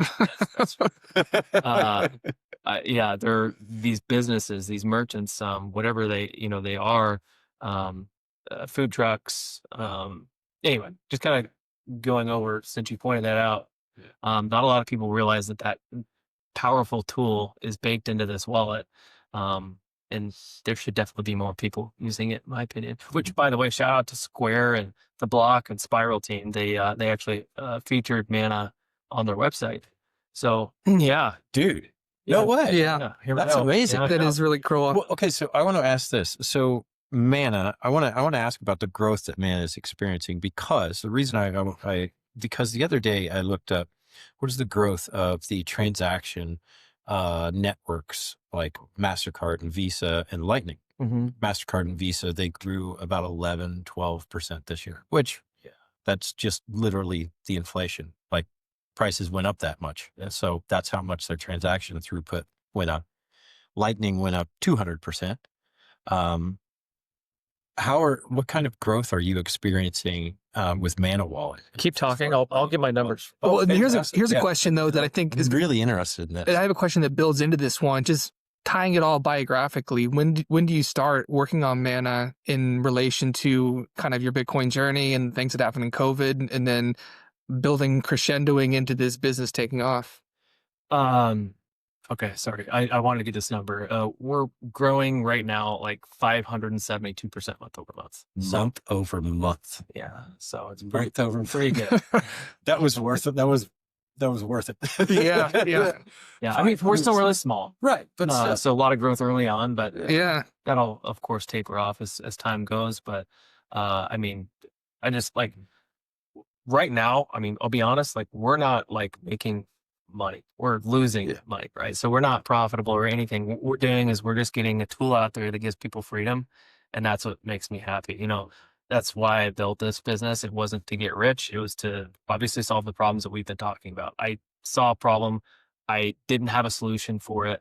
I wanted to help. In fact, I was going to tackle this objective, as my like way to give back to Bitcoin in onboarding people. So I just wanted to go around and be like a Bitcoin evangelist and onboard people. But I kept running into these problems with onboarding people with these wallets that were, the best ones were all centralized and all had custody, right? You had to ask these people for permission. They monitored or could surveil your data. They could sell your data. It's just all really bad stuff. And I never felt comfortable recommending that to people. And during the time when I started building Manna, the self-custodial options existed. And don't let me like degrade or demean anything that these companies have done, because they're great tools. But I also had problems with them, mostly from like the learning curve, right? The barriers to entry were just a little bit higher than I could really get people to wrap their minds around. So, and they have improved. And now I think there are a lot of really great Bitcoin wallets that work very similarly to Manna. The environment was just a lot different back then. So that's kind of why I built Manna, was because I needed a solution that didn't exist at the time. And so again, my excitement, enthusiasm around the growth isn't about, fantastic wealth or whatever. It's about spreading freedom. Yeah. So you're not losing money. You're investing in your freedom maximalism. right. It goes back to You really are. yeah. Well, like we were talking about earlier, it's selfish because I have this world, fantasy world that I want to live in. Yeah. And that's what I'm investing into. Right. And I say fantasy in the sense that like people might think that I'm thinking that that's never going to happen. I'm doing everything I can to make sure it does. So yeah, it's a fantasy, but it's one that I think we have a shot at. Yeah. This wallet, and this will sound like an advertisement for me, but I love the product. I was there at the meeting when you introduced it at the KC Bitcoiners meetup about a month or two ago. And in your talk, you said, "Oh, it takes 2 minutes to set up." It took me about 30 seconds. Like it did not take a full minute for me to get a Bitcoin wallet. There's no phone number. There's no email address. I didn't have to give my name. I don't have to do anything in order to download it and create a wallet and be able to have a point of sale system, be able to have self-custody of my Bitcoin, have encrypted anonymous messaging, a Bitcoin map with. I love that map. That's really love the cool. map. Yeah. And I think Shout there's out to BTC Map. Yeah. I think there's a fifth feature on there as well that I'm not saying. Well, there are. I mean, let me see. As far as like I features thought there was go, 5 big things, but maybe I'm missing. I think you hit all the I get good ones. I get the yeah. There are obviously like lots of really small quality of life things in Manna, like being able to receive to a Lightning address, Yep. which is Mhm. fairly rare with self-custody solutions because it's difficult. Breeze actually did a lot of the pathfinding in this area, so shout out to them. And you were talking about Breeze earlier. I was actually in Vegas on a panel with Mr. Scheinfeld for the Breeze. So we were actually talking, our topic was from capital to currency. That was the name of the Cool. subject of the That's cool. talk. But anyway, so yeah, I'm very familiar with the team over there. They do a really good job, and they're probably one of the groups of people that I'd say we wouldn't have been able to do what we did without them. We both were building kind of a very similar solution at the same time. They may have been a little bit earlier than we were, but we kind of both came to the same conclusion at a very similar time. They released, or they had this development kit, nodeless is what they call it, and it's great. We had already kind of built all of our stack out by the time they were perfecting that, and so we didn't build on the nodeless SDK. In hindsight, it would have been kind of cool if we did, and we may, be able to use some of that open SDK at some point in the future too, which would be nice. But yeah, it's again, we came to a lot of the same conclusions, which was really cool to see, especially as it pertains to like interacting with people, like sending and receiving payments, because up to that point, obviously, started to get really popular with Wallet of Satoshi and some of these other tools out there where you can push a payment to somebody's Lightning address. So you had like Nostr and stuff that were getting really popular around the time, and you could just zap people's sats, right? So, but before that, especially as it pertains to self-custody wallets, it was very difficult, to say the least, to do it in like a kind of plug and play type of a solution. So there's a lot of Lightning wallets out there that don't have this ability, and it is just simply because it's pretty difficult, and there's a lot of complexity that goes on a like a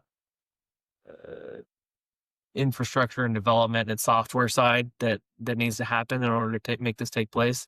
And again, I just want to point out the fact that Breeze probably was more crucial, pivotal to figuring that out than anybody. So they have a great product, and I would be remiss if I didn't, mention how much work they've done on that. So is there anything like we came to know Ivan because the first 5 episodes we did were on Jason Lowry's software thesis, and Ivan reached out to us. He wanted to talk about it, and the man is a literal force of nature with Bitcoin. I think he has single-handedly made Bulgaria a hotspot around the world for Bitcoin. And there's a movie that's being made where he plays a huge role, that kind of explaining how he has been really boots on the ground there. I heard that movie has some good music in it too. I am doing the theme song for the movie. I kind of talked about that. Yeah, that's awesome.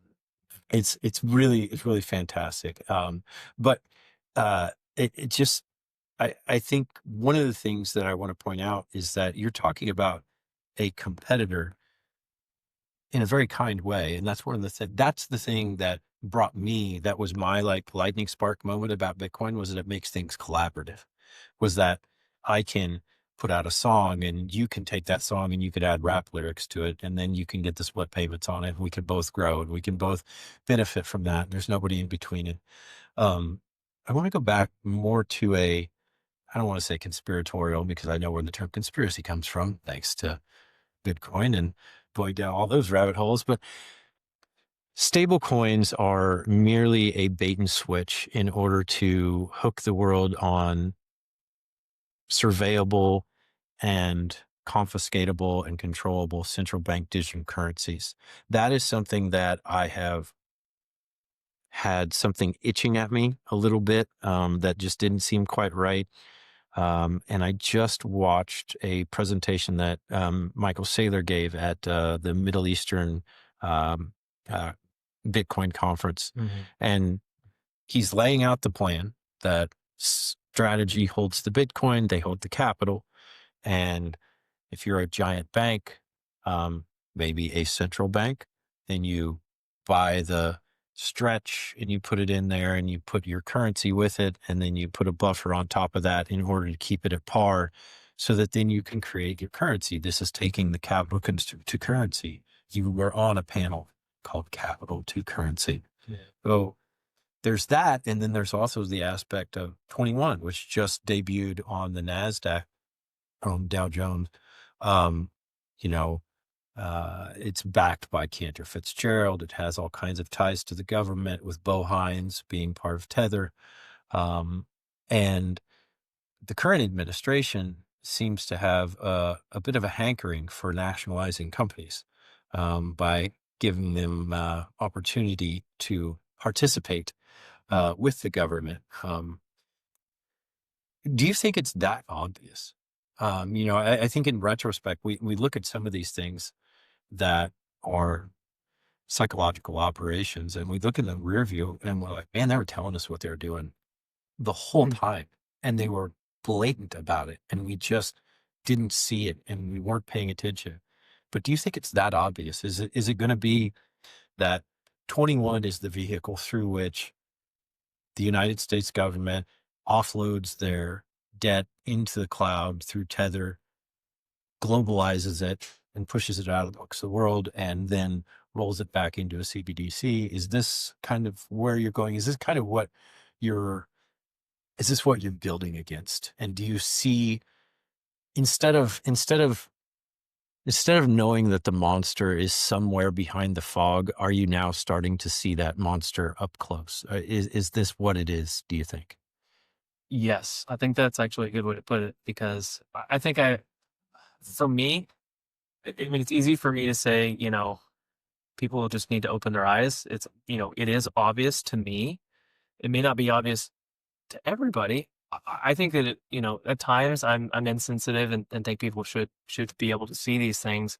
I've been personally talking about this for many years, but as far as it being closer, right up in front of our faces, that's kind of part of what motivated me to actually get into action with building what I have also sometimes referred to as an anti-CBDC. So Manna is an anti-CBDC. That is what it is. That is essentially the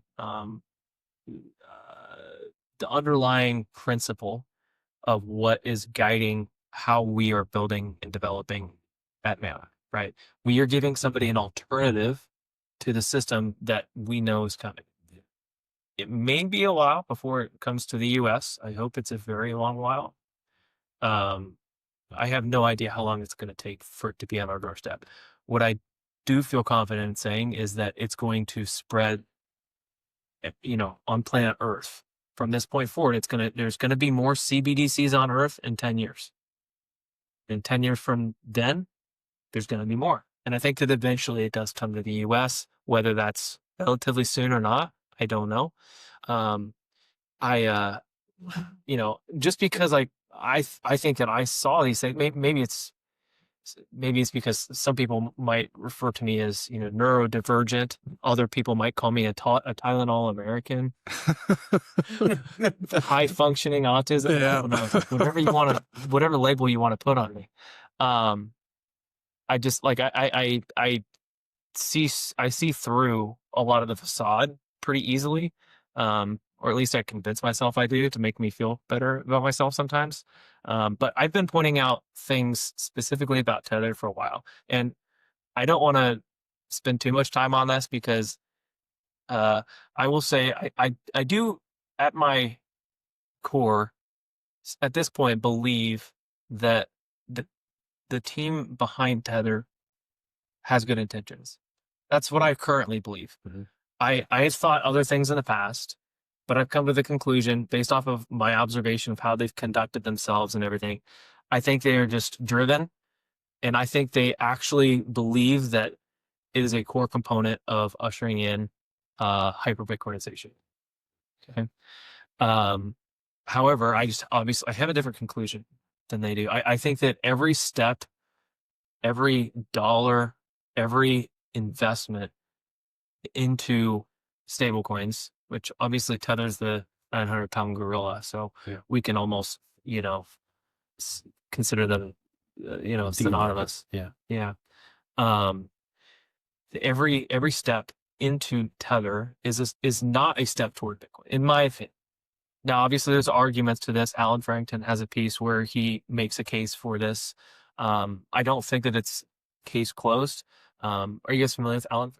Familiar with, like, Bitcoin is Venus is his book, but we haven't looked at that one yet. I got it on my bookshelf. We haven't read it yet. So it's like, I think it's been a while since I've read it, but I think he has like a disclaimer at some point where he's like, this is not a real article. This is just like some thoughts on paper kind of thing. But it's still, I mean, he's a genius. It's very well done. Very much so. So I would, if you're interested in the stablecoin topic, it's definitely worth reading. Maybe I'll send it to you guys, and if anyone else wants to look at it, maybe you could share a link. But very good. Guy Swan also did a piece on it too, so he read it. It's easily digestible if you're a listener. So where am I going with all this? I think that stablecoins are a detractor from the future that I want to try to build. And so I have just personally, I mean, if anybody's followed me on X for any lengthy period of time, I probably don't go more than a month. I don't know if that's accurate, but I would say on average, I probably post something negative about stablecoins at least once a month. In fact, I very regularly tweet a very specific set of characters that doesn't deviate, and it just says, Tether is a scam. Fairly straightforward. So on this podcast, Jeff Booth he said, we need to call things by what they are instead of by what people want us to call them. Stable coins are guaranteed loss coins. They do not keep stable value. They guarantee that you lose value. I don't disagree with you. I don't disagree. And the problem is it's very tasty. It's very easily consumed. Yeah. Because people can just go, oh, well, here's my dollars in stable coins. Yeah. I mean, the argument for them is like they serve a purpose perhaps as a historical bridge or as a necessary stopping point onto a better currency in places like Argentina and in Africa. That, I mean, Gladstein in his piece in the Journal of Democracy, I mean, he notes that stablecoin usage is very big amongst the dissidents and people for cross-border remittances. Yeah, and stuff like that. So it has a use case that it's currently serving. But as far as your point, though, I mean, it's not historically where we want to go. It's not the trend we want to see. I think what it ultimately does is it prolongs the inevitable. Yeah, it prolongs the inevitable. But what I have a problem with mostly is that it prolongs the fiat central bank fractional reserve regime. Yeah, for sure it does. Right? Yeah. It keeps central banking alive. Yep. Right? It does this through its purchase of, government debt. Yep. And it's just another form of the same drug that we're all addicted to. And one of the points that I made at the summit that you were at is that stable coins, where's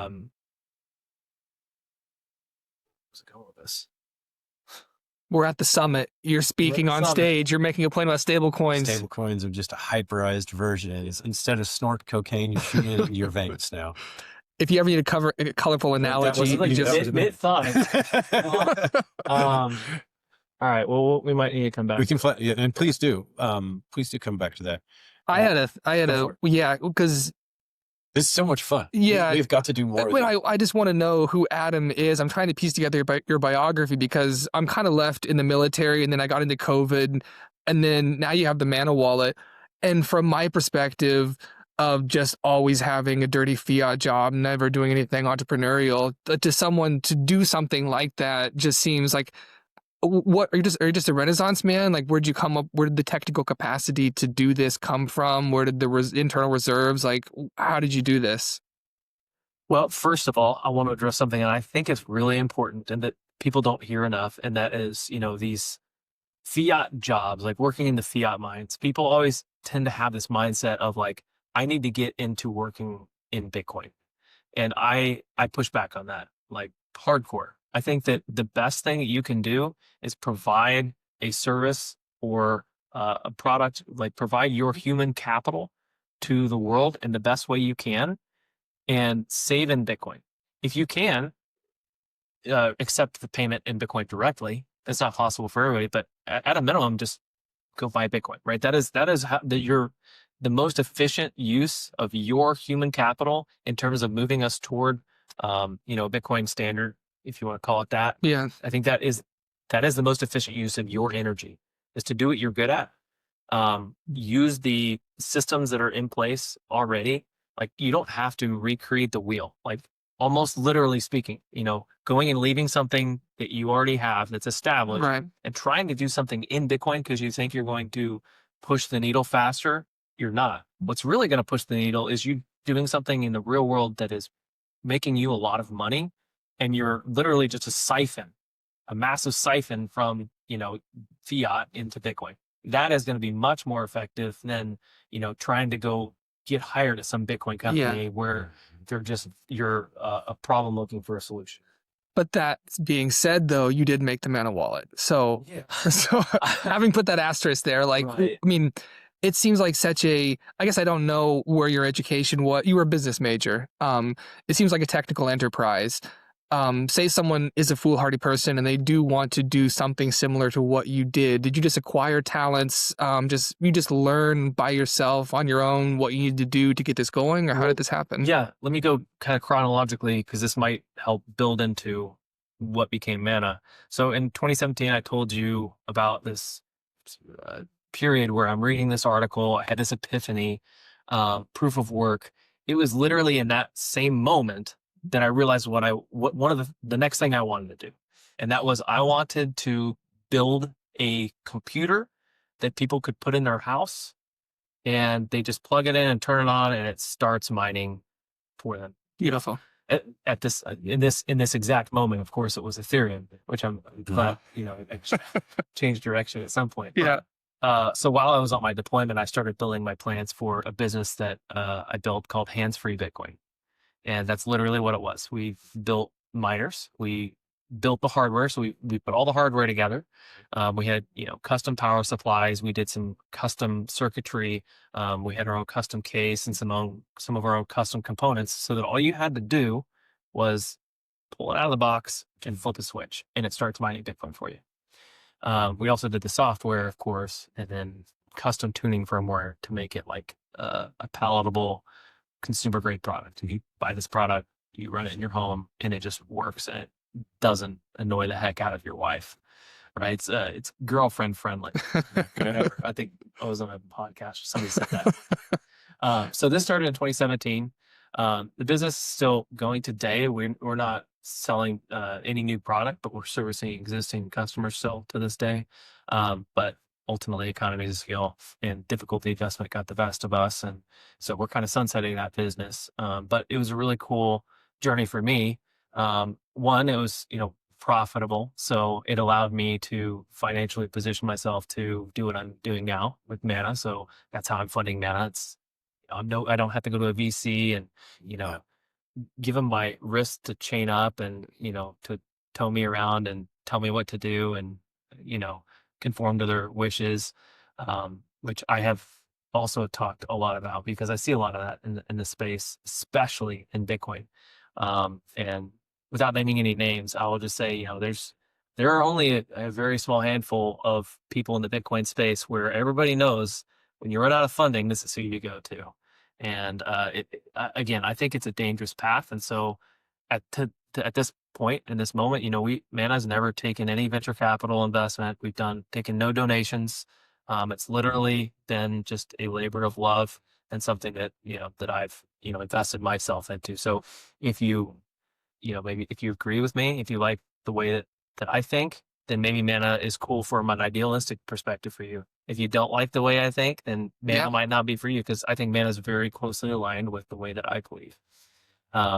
And so this is, kind of building into this. The hands-free Bitcoin is where I got a lot of the skills to do what I've done with Manna. So, And you got those again just on your own, researching, talking to people, I suppose, and putting it all together in your mind. yeah, Yeah. yeah, Cool. and finding the right people. I found it. I don't know how deep you want to go into this, but I found a developer to help me with the coding for hands-free Bitcoin. So there was a lot of actually it was a handful of people over the period of a few years, but I figured out how to find people to help me do what I need to do, and so that networking led to being able to find the people that now I need to work with to help with Manna. So I'm not the only one working on Manna. I have a very good software engineer that has done most of the code. He's great. So pretty much everything on the back end is him. We also have another. He's a product lead product manager and platforms manager, and he helps with kind of basically. I mean, there's three of us, so we all do everything right now. So it's a really small team. And it's really exciting because we get to do exactly what we want to do, and nobody can tell us not to. Yeah. And so I don't know how closely, if you follow Manna on X or not, but we put out like some stuff that most people probably wouldn't say or do.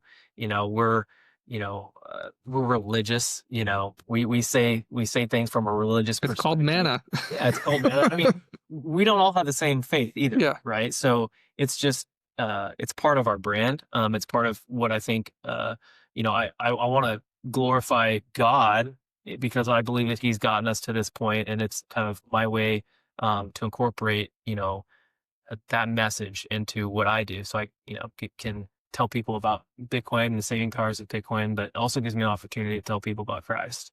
The saving power of Christ. Yeah. See, There you go. Christ. Yeah. So I like it. yeah, That's how it fits together. and I get to do that because nobody can tell me not to. And if I had, I'm not saying that other people don't have that ability to speak their own mind, but going back to like the story of me almost losing my job, it's because of Bitcoin that I'm able to do that. It's because I have my own self-sovereignty. I have my own agency, right? Without my own agency, I can't do or say whatever I want to say. And so I'm very outspoken on X, and I have a lot of people that point that out to me, and I'm like, man, I wish I could say half the things that you say to people. And I'm like, well, why don't you? Like, well, I'd lose my job, man. I'm like, well, Bitcoin's FU money, right? Like, whatever. You can't freeze my bank account. You want to fire me? See ya. Yeah. So that's kind of where I am, from an ideological perspective, and how I built into Manna from where I learned what I learned with my others. Yeah. Business. Is there future projects that you got kind of machinating in the back, or is it? I do. Yeah. Just talking to my wife. I mean, I have everything from like, I think this is a cool idea to like, I have ideas that I'm not going to talk to you guys about today that would absolutely change the world fundamentally as we know it. So, but they're very lofty goals, and it would take a lot, but I think that, I said, if I ever get really, really, really stupid rich, I'm going to do this. Okay. Yeah. You're not afraid to go into jail. The samurai wallet, guys. I've seen you on X supporting Keanu Rodriguez and I forget the other guy's name. Bill. Builders of open source software. Is that something that you've had to take into account building Manna? Thinking every step I along the could way. go to jail. Yeah. Man, there's actually a lot that I could unpack here. When I first started building Manna, I'll just be like super open and transparent with you guys here. I had like this desire, like I knew like in my heart, like this is what I wanted to do, but I prayed about it and felt like God was telling me it's not time. And I was kind of frustrated about that. I was like, okay, whatever. So I just kind of like let it simmer. and it kept coming back up. And I'm like, man, there's something that I need to build and it doesn't exist. Like, I just need to do this. And I kept, again, coming back to the point where I felt like I was being led not to at that time. Like, just wait. Like, God was just telling me, just hold on and wait. And then, it was, I don't know why this was the day that things changed, but I was following, a bunch of my friends, on X were working for Swan, and they just had a massive layoff. I And remember that. Yeah. yeah, and by the way, this kind of goes back to some of the Tether stuff that we kind of touched on. We don't need to get into that, but it is just a little bit of irony. If you want to dive into that lore, it's an interesting rabbit hole to go down. But um, so I remember seeing that news, and I was sitting in a car dealership getting my car serviced, oil change, and that's where I had this moment where I just felt like that was the switch, and I felt like it was just placed on my heart where God was just saying, "Go. Nice. Now's the time. It's time to go." And I'm like freaking out because this is the samurai stuff, the tornado cash stuff. This was all like mainstream news. I mean, Right. Yeah. at this point, like everybody's talking about it. And things are really kind of scary. And Choke Point 2.0 was still alive and well. And so we have people facing, serious charges. We have people getting, cut off from the financial system, and basically turned into criminals, right? And so I'm thinking about all this. And then just over the course of the next few months, it was like a very strong shift of events. So we had a lot of positive messaging coming out of DC, and essentially our bureaucrats telling us that they're not going to be, that they're going to be treating these things more fairly, more less severely, or like I can't forget exactly which messages were coming out, but there were a series of positive things that were coming out regarding, you know, more favorable for Bitcoin developers. Anyways, just a bunch of these different series of events that happened, and then the elections were coming up, and then Trump got elected, and like I was like, okay, well, this is like perfect timing because all the other wallets have just got kicked out of the country. Basically, they all just left. They ran away, and the U.S. is in desperate need of something to use because we didn't have it. Like even if you wanted to use Wallet of Satoshi, it was IP blocked. So as well as Phoenix, right? Really? Yeah. So they were not available in the U.S. And then Mutiny. You guys remember in Mutiny? I think it was Matt Odell was involved. Remember Matt Odell? Yeah. Anyway, I don't know how involved he was. I heard from him. And Mutiny had just announced that they're closing their doors. And so there was like, during this time frame, there was like nothing. And so I was like, okay, this is like firing on all cylinders. Let's just go. So I built it. I went hard and then released it in like 8 months or so. So from concept to on the Apple App Store and Google Play Store in 8 months, which is pretty fast for a functional working product. Now, it's been an iterative process. It's come a long way since then, but it was pretty quickly. We were just moving really fast because saw things changing and we wanted to take advantage of the opportunity. But the question about where I stood with what I was thinking about this whole process is I'm still like very cautious about what I feel like I can say. There's so much that I want to be able to say about Manna that I have reservations to even talk about. These things aren't illegal to say.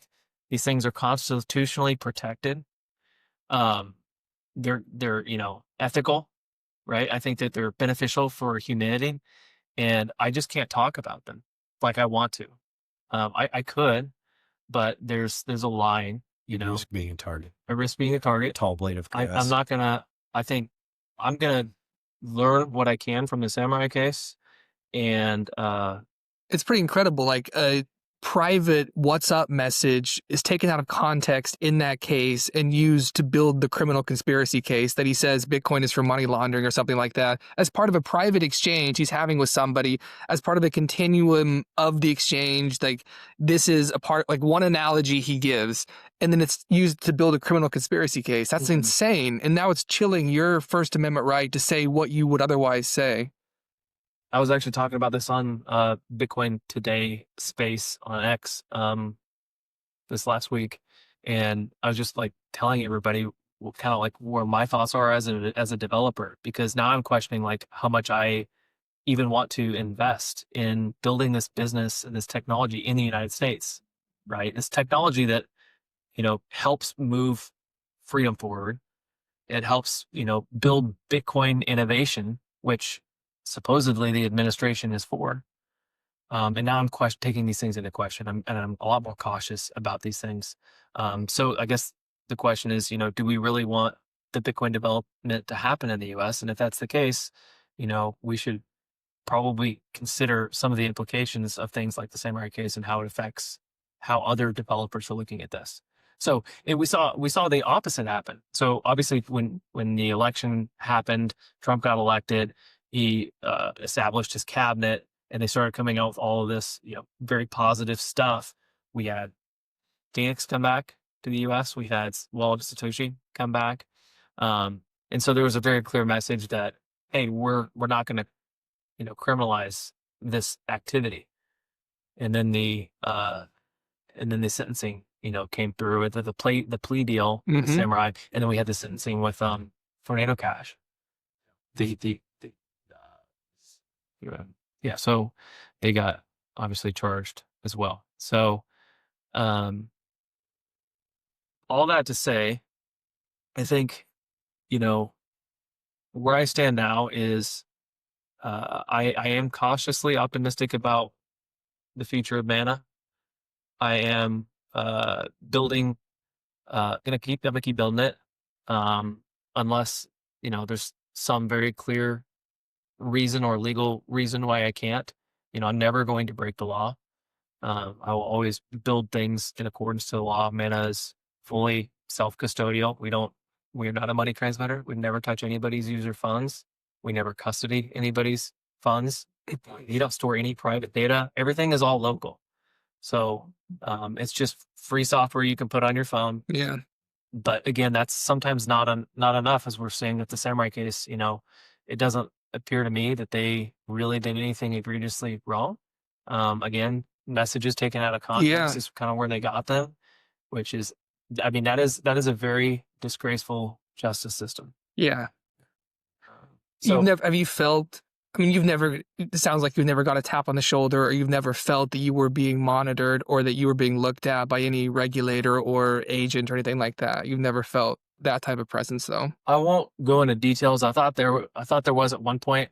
I've changed my mind. So at this point, the answer is no. I don't think that there is anybody breathing down my neck at this point. I'm doing things completely in the open. I'm hiding nothing.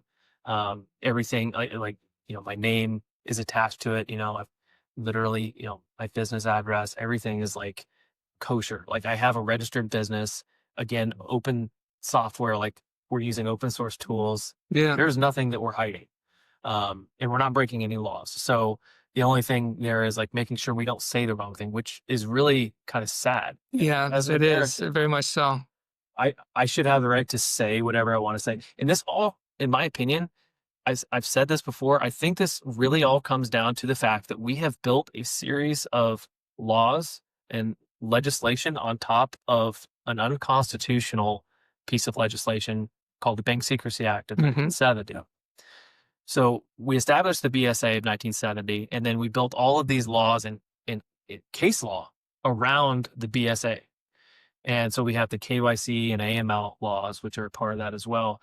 And that's the fundamental problem. In my opinion, that's kind of where this all seeds from, is because, they, you know, said things that, the Samurai folks, you know, said things that potentially implicated them as conspiracy as an unlicensed money transmitter, right? To operate as an unlicensed money transmitter. I think that's what the charge they pled guilty to, if I'm not mistaken. It's some sort of conspiracy charge. So it wouldn't surprise me if that was the... I thought it was I thought it was related to money transmission.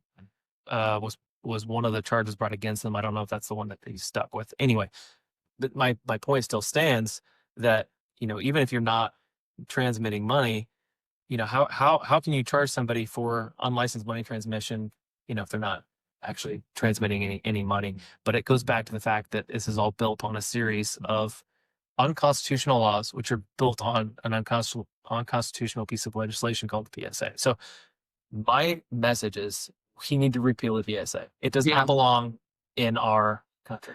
That was Natalie Smolinski's big ask too on Twitter, when she, like, one thing the new administration should change. And in her introduction to the Satoshi Papers, she writes, like, the Bank Secrecy Act is her big bête noire, that she calls it the bankers' revolution, when you have all this legislation in the 1970s, creeping authoritarianism. And yeah, and I think that you're absolutely right that you're just a living example of your speech being chilled. It's so, just to see that in person, to know that you can't say what you want to say, what you might want to say in this country. It's incredible. I mean, and it is because of these unconstitutional laws, and also just that conspiracy is such a vague criminal. You can build a conspiracy case with very little, like not even the act itself, but conspiring to do the act. And Kennedy said it himself, like it's the only thing that they could get him on, that they didn't have to bring a victim. Everything else, true victimless crimes. Yeah. But this is the one charge that did not require a victim. Yeah. My wife was actually asking me about this literally as I was walking out the door to come see you guys. She's like, so are you going to go to jail? Obviously, been watching a lot of the Q&A podcasts and stuff, and trying to do my best to spread the message about his case, and hopefully get the message. Yeah, there's a petition on, like, what the petition website is, change.org or something like that, to sign. So yeah, I've signed it. If too. If you guys haven't signed it, I would encourage you to at least consider doing it. You do have to dox yourself, I think, to do it, but I think in this case, for me, it was worth it. So, but my wife was asking me about it. She's like, are you gonna go to jail? Or she said something to the effect like, are you gonna go to jail like Paul from the Bible? And I was like, well, I don't know. If they try to do the same thing to me, at least a whole lot more people are going to hear about Jesus, because I'm not going to shut up about it. So there's my protection there. I feel like you would go to jail. I feel like you would be a prisoner of conscience. I feel like you would. I mean, you look down the barrel to lose your job and everything. I think that, I don't know. Yeah. I'm not saying you would go to jail. I'm saying that if the situation arose, I don't see you standing back. For the sake of my kids, though, yeah, I think, I don't know, that's would be my determining. Yeah, 100%. Whatever is in their best interest, I'm gonna make sure I do. Yeah, 100%. Yeah, I got one more. So, you've got a vision, and you've been moving from this inflection point in 2017 towards that vision that seems to have been the motivation and the wellspring for you to first create miners and now create this incredible product that's more than just a wallet. It's communication, and it's a point of sale system, and it's an accounting of who can you do business with. Spit out your Bitcoin shibboleths as you walk along the path of life. And I think that you have a vision for where we go. And I just kind of wanted to hear, because I'm a songwriter, I'm a storyteller. I love to hear the vivid landscapes that people can paint with their words and what they see in their mind. Where do you think we go in the next 10 years? Like, where, and it can be with anything. It can be geopolitical, it can be war, it can be the authoritarianism issue, it can be, is there a great man that arises? Is there, does the fourth turning happen and we all just end up blown to bits? What's the future that you see coming? I think that that's going to be, there's a lot of different forces moving at high velocities in all different directions.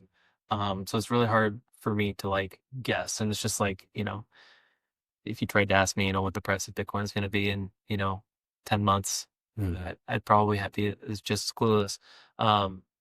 But also there's a lot of factors that I think I do see kind of converging toward certain directions. And there's a lot of different ways people like to quantify it.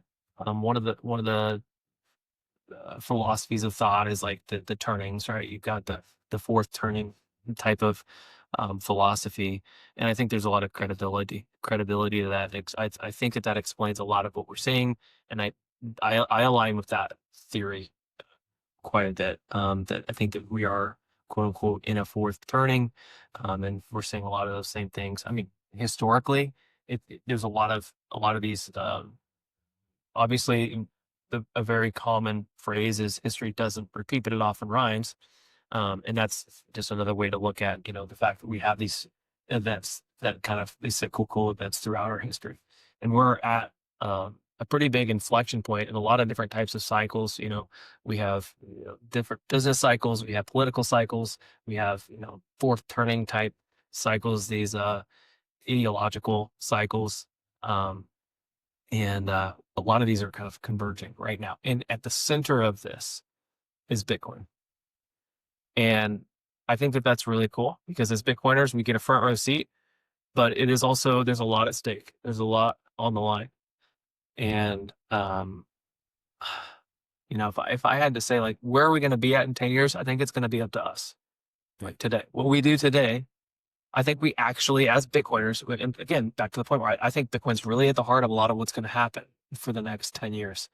If we can build a system around ourselves, because, people will say, yeah, well, TikTok next block, Bitcoin's never going to stop working. Obviously, we know that. And I've also said it this way, like, you can't ban Bitcoin, but you can ban yourself from Bitcoin, as geopolitically speaking. So Bitcoin's going to be okay, but Bitcoiners are what really matters. It's the Bitcoiners. It's what the system we have for us and the amount of freedom that we have in 10 years, so that's why I am so passionate about teaching people how important it is to use Bitcoin as your money, buy, sell, any type of transaction, payroll, whatever. Anytime you're touching money, it ought to be Bitcoin because this is what moves us closer to the freedom that we want in 10 years and takes power away from those that are incentivized to steal more from us. And so I'm optimistic. I think we have a very good shot at, with the amount of freedom that we have in the United States, we do still have some semblance of fair law and, constitution that people actually still believe in. I believe in this Constitution, and I swore an oath to protect and defend it, and I will until probably the day I die, unless it conflicted with something else that I believed in more, right? But I think the American Constitution is very unique. I think it is something that is worth, dying to protect. So that's where I stand on things. I think that because we have these beliefs in our country, I think we actually have a good chance to do something. I think that every other nation, maybe not every other nation, but at least almost all of them, they're all handicapped because fundamentally, and this is my personal belief, it's fundamentally because they don't have the right to the Second Amendment. They do not have the right to bear arms. And I think it is because we have the right to bear arms, we can keep the government in check. And it's not necessarily that we have to threaten to, civil war or anything like that, but it is there, right? That is a very rare and unlikely possibility, but it is there. And what a lot of people probably don't even remember, we talked about the Canadian trucker protest, the summit, and there was this freedom convoy that happened, and the Canadian government was shutting people's bank accounts down, stealing their money, and doing all these terrible things. And the truckers weren't giving up. And it wasn't very popular news, but there was a similar movement happening in the United States at the exact same time. Yep. Were you guys in Kansas City? It was featured. I was not. No, it was featured on. Have you ever seen the YouTube channel Channel 5 News? They did I don't know. Yeah, it's I forget the guy's name, but he did a whole episode on it. It was big. I mean, it was not 50 guys. So describe this though. What What is is significant? Right. So I don't know all the details. I'll tell you what I know from my perspective. I'm close to a major highway that runs through the state of Kansas, which is like the heart of the country. Right. And so we had thousands of trucks going past where I live. Zero news coverage. Zero news coverage, right? And so guess where they were all headed? Washington, D.C. They were literally in their trucks halfway across the country. And you know what happened? Canada gave up on the trucker protest. They're like, all right, fine. Just we're good. We're done. Get them out of here. We'll appease you in the near term. And so they basically they ended that and gave up because of the United States. And what it really came down to is that all of these truckers, they were all, essentially potentially armed. You know what I mean? Yeah. Right. So they didn't have that luxury in Canada. In the United States, you're legally allowed to arm yourself. And so they didn't want this escalating into a physical conflict with, bullets. Right. And so not to say that was guaranteed to happen. But again, it came down to the fact that it was a possibility, and you don't want like really angry Americans with a lot of guns in one location that are very passionate, and then you start taking away their freedoms that the Constitution says you can kill people if they do. So I think that is ultimately in my mind a big reason for what keeps the whole world in check is the Americans have the ability to keep our own government in check to some degree. Now, in practice, that doesn't always. Yeah. The base layer is kinetic power. I mean, it comes down to back to proof of work. Yeah. I mean, The second. I remembered what I was going to say, just in case anybody was like, oh man, he was on, he needed to finish his thought. I was talking at the summit about Tether and how it is basically the infrastructure portion of a CBDC. Mm-hmm. That's all I was going to say is that Tether is the infrastructure. It is the money component of a CBDC. So you kind of have stable coins plus digital ID. Yeah. I remember under the control of a government. That is a CBDC. Yeah. So that was what I was going to. That ties it together very nicely. Yeah. The fact of tying the identity to it definitely turns it up a notch into a CBDC. Yeah. Cool. Well, that's all I got, man. I'll tell you what, this has been absolutely fantastic. I really can't thank you enough. This is wonderful. Well, Adam thank you, Simecka, you're a father, you're a Christian, you're an entrepreneur. We thank you for your product. We thank you for your passion. We thank you for your service. And we thank you for being here and taking the time to come be with us. We want to let you go, and we want to make sure that people know where to follow you on X and for Manna Wallet. And then anything you want to say going out, the floor is yours. Sure. First of all, thank you so much. This was a pleasure. It was really fun. Looks like you guys actually put quite a bit of work into this setup today. So it's surprising when you watch it, but we do put work into it. But no, it's an honor. And thank you for so many kind words. It in a way makes it all worth it. So really appreciate that. I'm on X at Adam Simecka, just my name. And then if you're interested in the Bitcoin wallet stuff, it's at Manna Bitcoin. Just one word, at Manna Bitcoin, 2 N's on Manna. So right on. Yeah. Best follow you'll find all day, man. Exciting stuff on X. Always fun to read your stuff. So yeah. I will definitely admit you're something little. I am entertaining. No humility. If nothing else, if nothing else, I'm entertaining. Yeah. All right. Right on. We're gonna put the lid on this one. Yeah. Cut it.